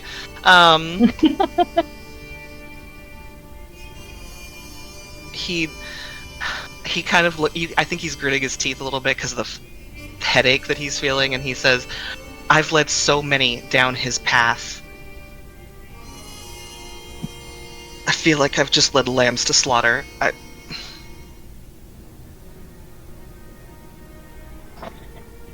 I'm so sorry.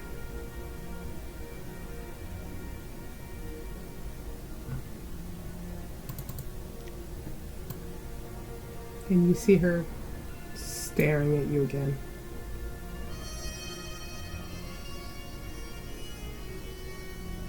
Because it's Tari and she talks so much, this is unsettling. How quiet she is.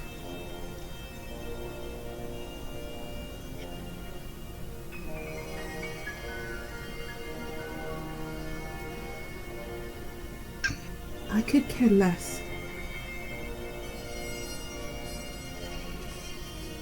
about all of that shit. Oh, she said a bad word. Why didn't you just tell us? Because when someone experiences a vision from the god they've dedicated their entire life to, of them driving their weapon through every single person that they love, it's not...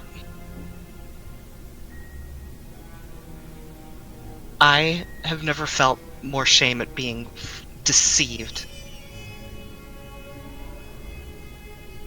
Because I've caused so many more people to be deceived by him.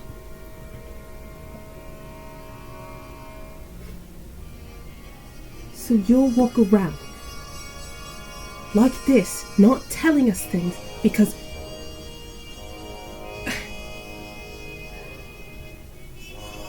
Are we not your family? Of course you are. Have we not done more for you than him then? Of course you have. Why do you think that shattered my oath in a second? There are champions where it's not the case. They did what he wanted. They raised an entire battlefield for his viewing pleasure. Thorn showed it to me. So I'm going to say it again. If we've done more for you, and we're here, right now, why not just tell us, so we can help you?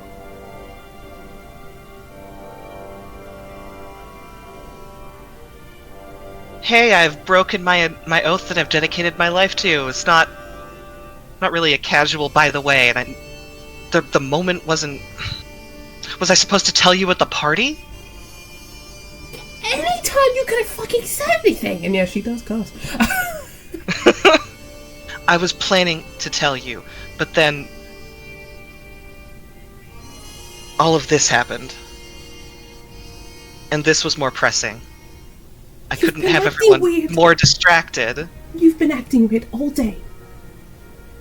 Of course I have. And I've been sitting here concerned about you this entire time, and... Are I don't you not care if you're an concerned anymore? oathbreaker. I care about you.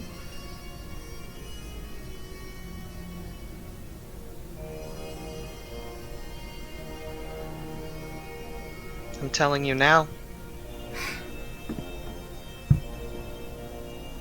So now what's going to happen? You're going to waltz off to the temple, and what's he going to do? Fucking smite you to shit? Is that what we're supposed to sit there and watch?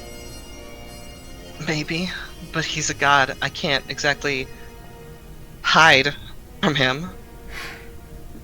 Why?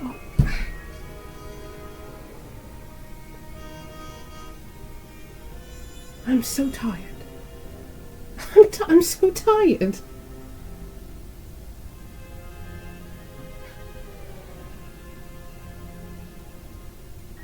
The moment he showed me a vision where I saw my holy avenger sticking out of his back, and you'd know he's talking about Tyrell.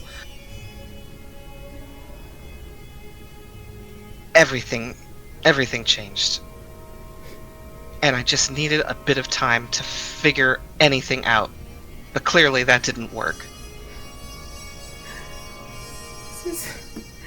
It hasn't even been a day.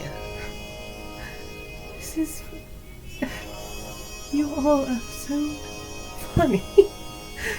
This is the only one here I think that has some bit of normalcy is V.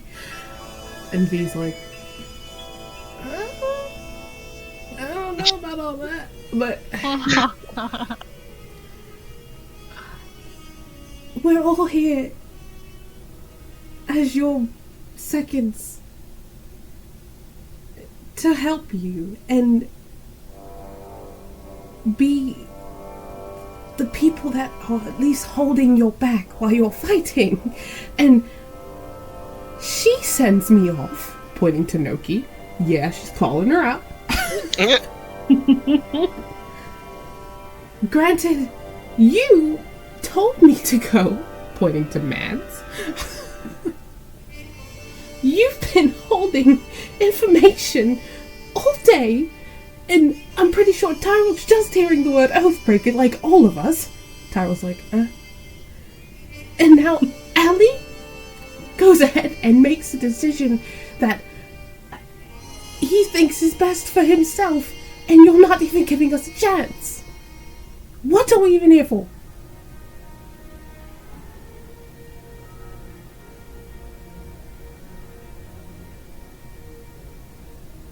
I'm just asking for a little bit of grace.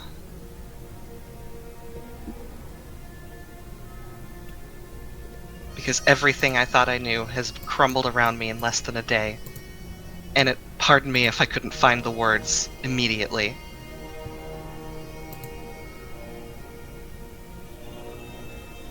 I was always going to tell you, but I needed a little bit of time.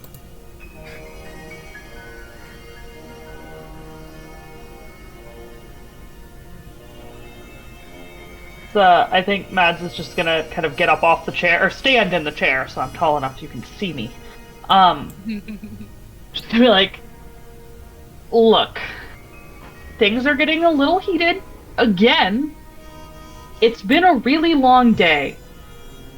I feel like shit. I'm pretty sure everyone else here feels like shit. Tori, your concerns are 100% valid. And Kestrel, it would have been nice to know there was an issue before your god punched me in the face with his mind. But I do understand all of this happened to you this morning. Can we just, like, sleep on it and have these really difficult, heated conversations in the morning? Like, I feel like if we keep going tonight, people are gonna end up saying things that they regret. And at least if you have slept on it, you can think about it, and then you will know you're gonna regret it before you say it.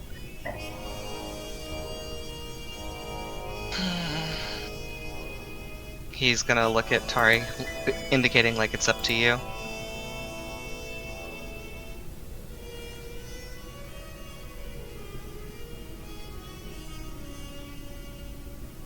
I don't think it's a bad idea.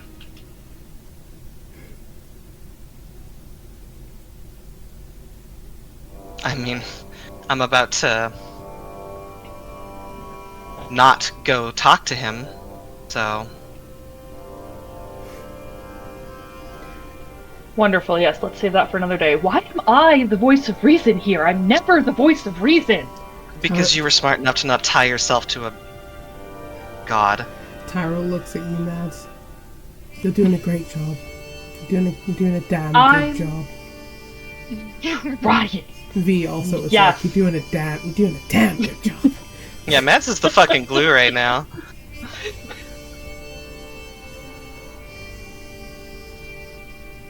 Usually I'm the one advocating for us all to, like, go out drinking until we black out.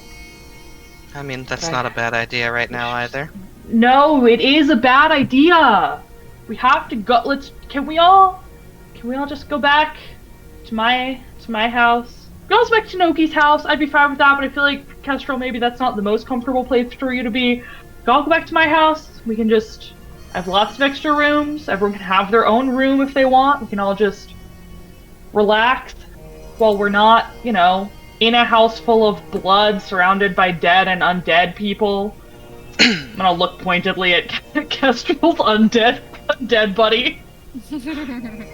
really like to like not feel threatened for maybe 5 minutes.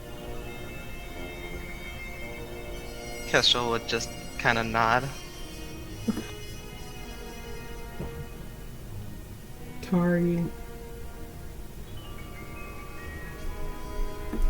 Tari gets up. She walks to the door. She'll go ahead and do that.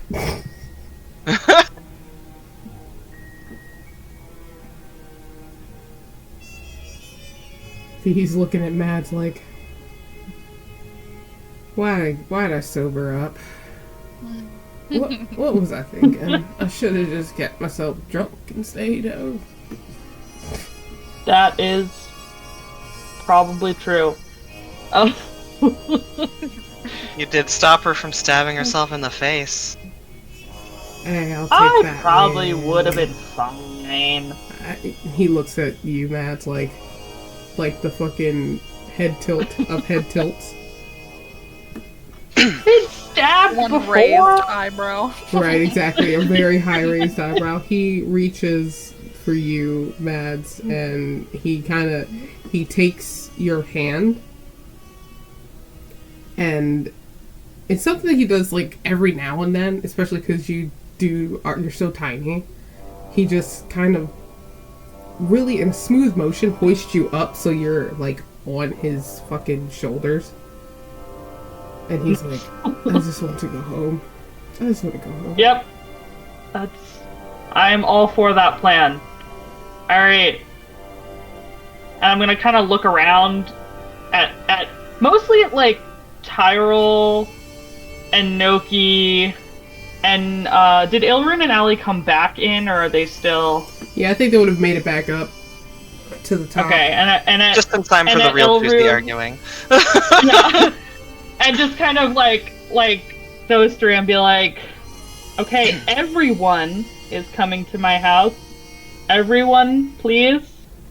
Because I feel like Ilrun, Noki, and Tyrell are the ones who are gonna be able to be like, yes, that's what we're doing. Like, keep it together. Yeah, literally. I mean, we're like, okay. Kestrel's gonna nod. He's not going anywhere. Other Excellent. than, Like, alright, time to leave. This house is full of blood, and I'll have to get some cleaners in here later. Yes, with that, everyone make their way to Mads' place, the cool aunt's house. Can I ask, on the way there, does Tyrell keep any distance from Kestrel? Or what's the vibe? No, he knows things have been weird today. If Okay, anything, you're walking with interlocked fingers. Okay, good. That's what Kestrel needs right now. Yeah.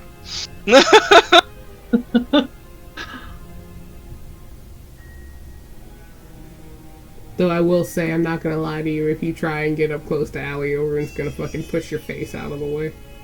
Who? Me? If you're close, if you try to get close to Allie, Ilrun's gonna push your face like, no. No. Fuck out of here. I think that Kestrel is not gonna try that right now. Good, because he's like, I'm not sharing him right now. Yeah. Go the fuck away. Everyone get the fuck away from me! And Kestrel is admittedly thinking what's gonna happen when I break my promise to Zaris and I don't go to him tonight. He would say that maybe on the way, just because it is pressing a little bit. I mean, you're already an Oathbreaker. What? At this point. I'm sorry, that was True. funny. I can't get more break oathery, I suppose. Let's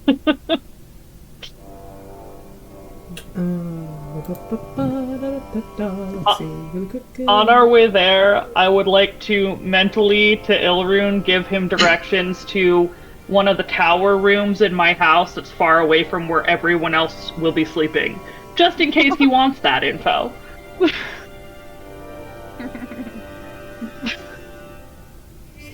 And he would respond back with, are we attempting to get up early in the morning, or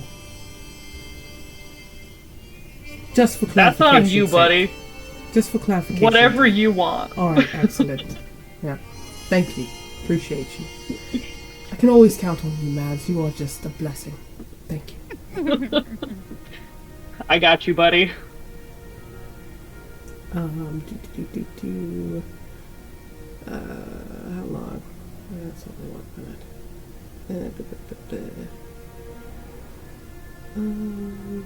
Just trying to see if there was anything that I could do for. Wait, what's this?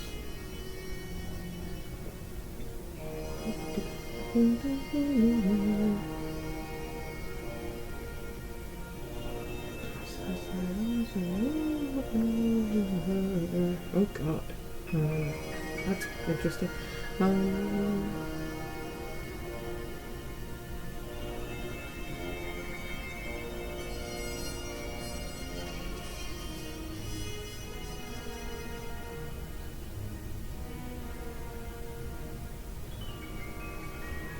Gotcha.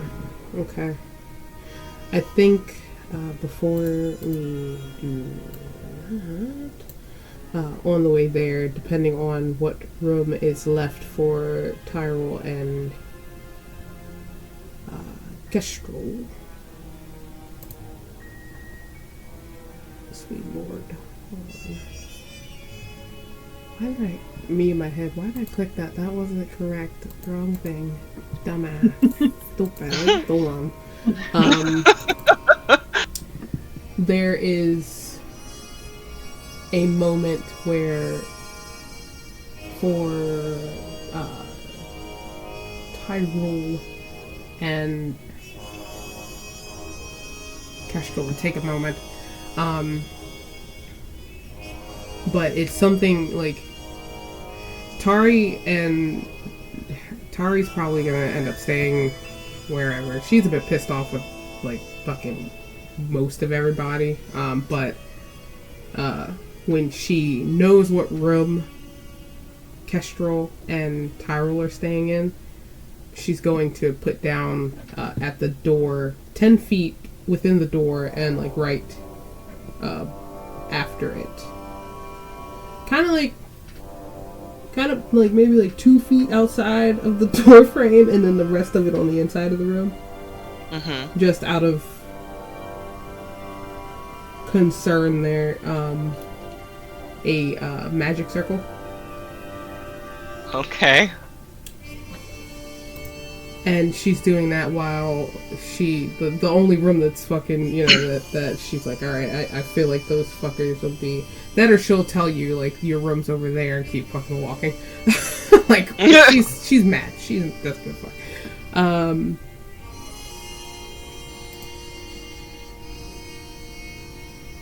I don't need to place measure template. Bleh.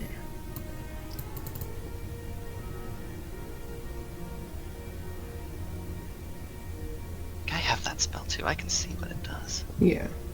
So she's gonna do that.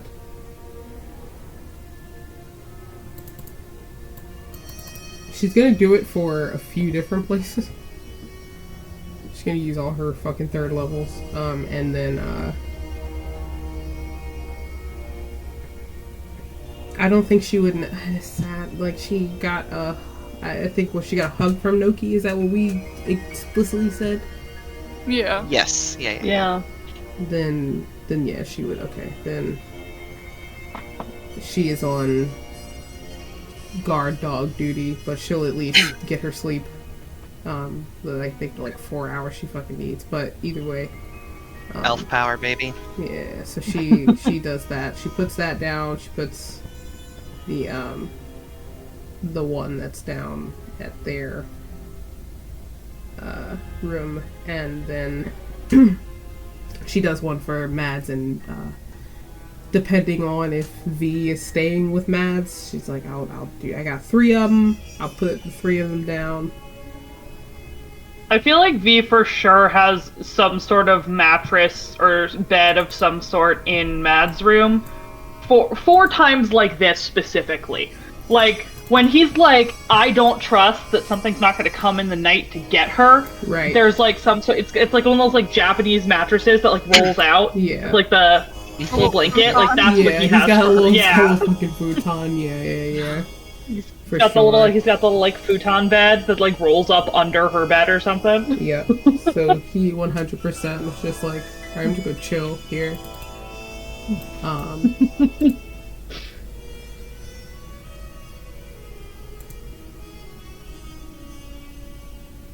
don't think she has full.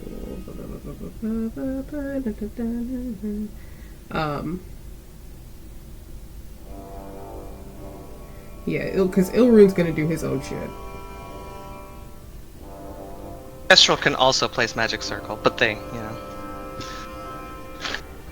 Yeah, Ilrune's fucking using goddamn glyphs of warding right now. He's like, alright, I guess, sure.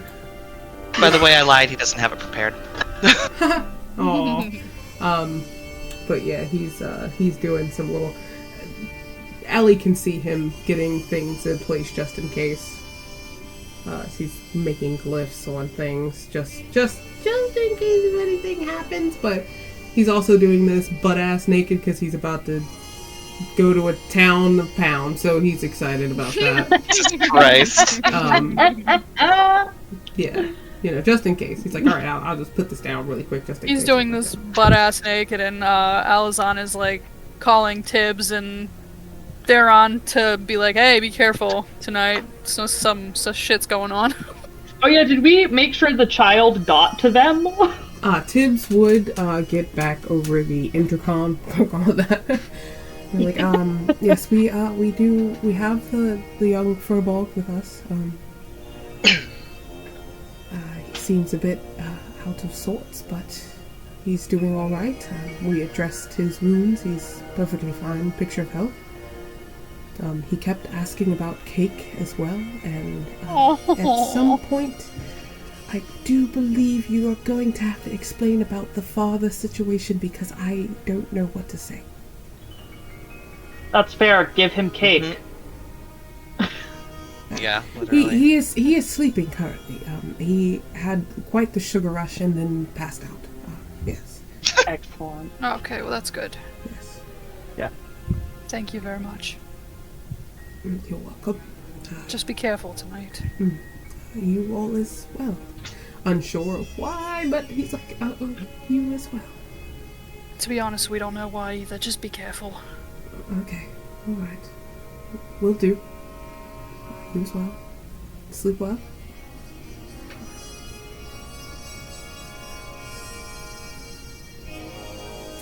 Yes.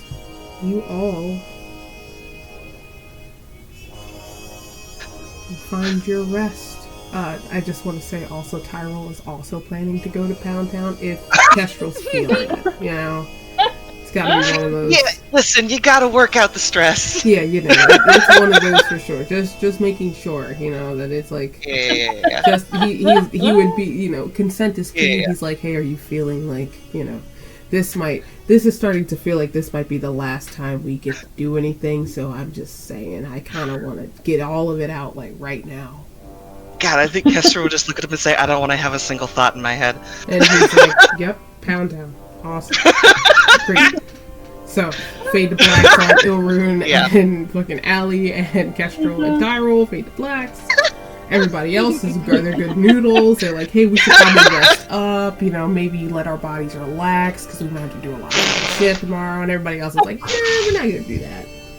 Nah. Yeah, I think Mads probably also like gave Tyrell directions to a far away, like from most people room. She was like, I'm pretty sure I know what everyone is doing, and y'all can be in the farthest tower rooms away from everyone else. Appreciated. The rest of us would like to sleep, and we know you don't want to be heard, so... The rest of the monks in the fucking area are like, thank you so much, boss. Thank you. But yes. I like these boys. They're fun, even though they're having a horrible time. But yeah. Hey, at the moment they're not having a horrible time.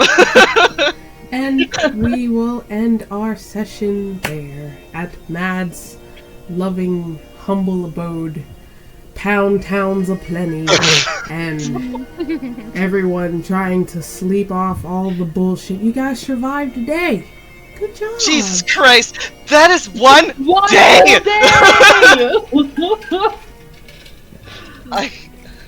Oh my god. You guys survived today.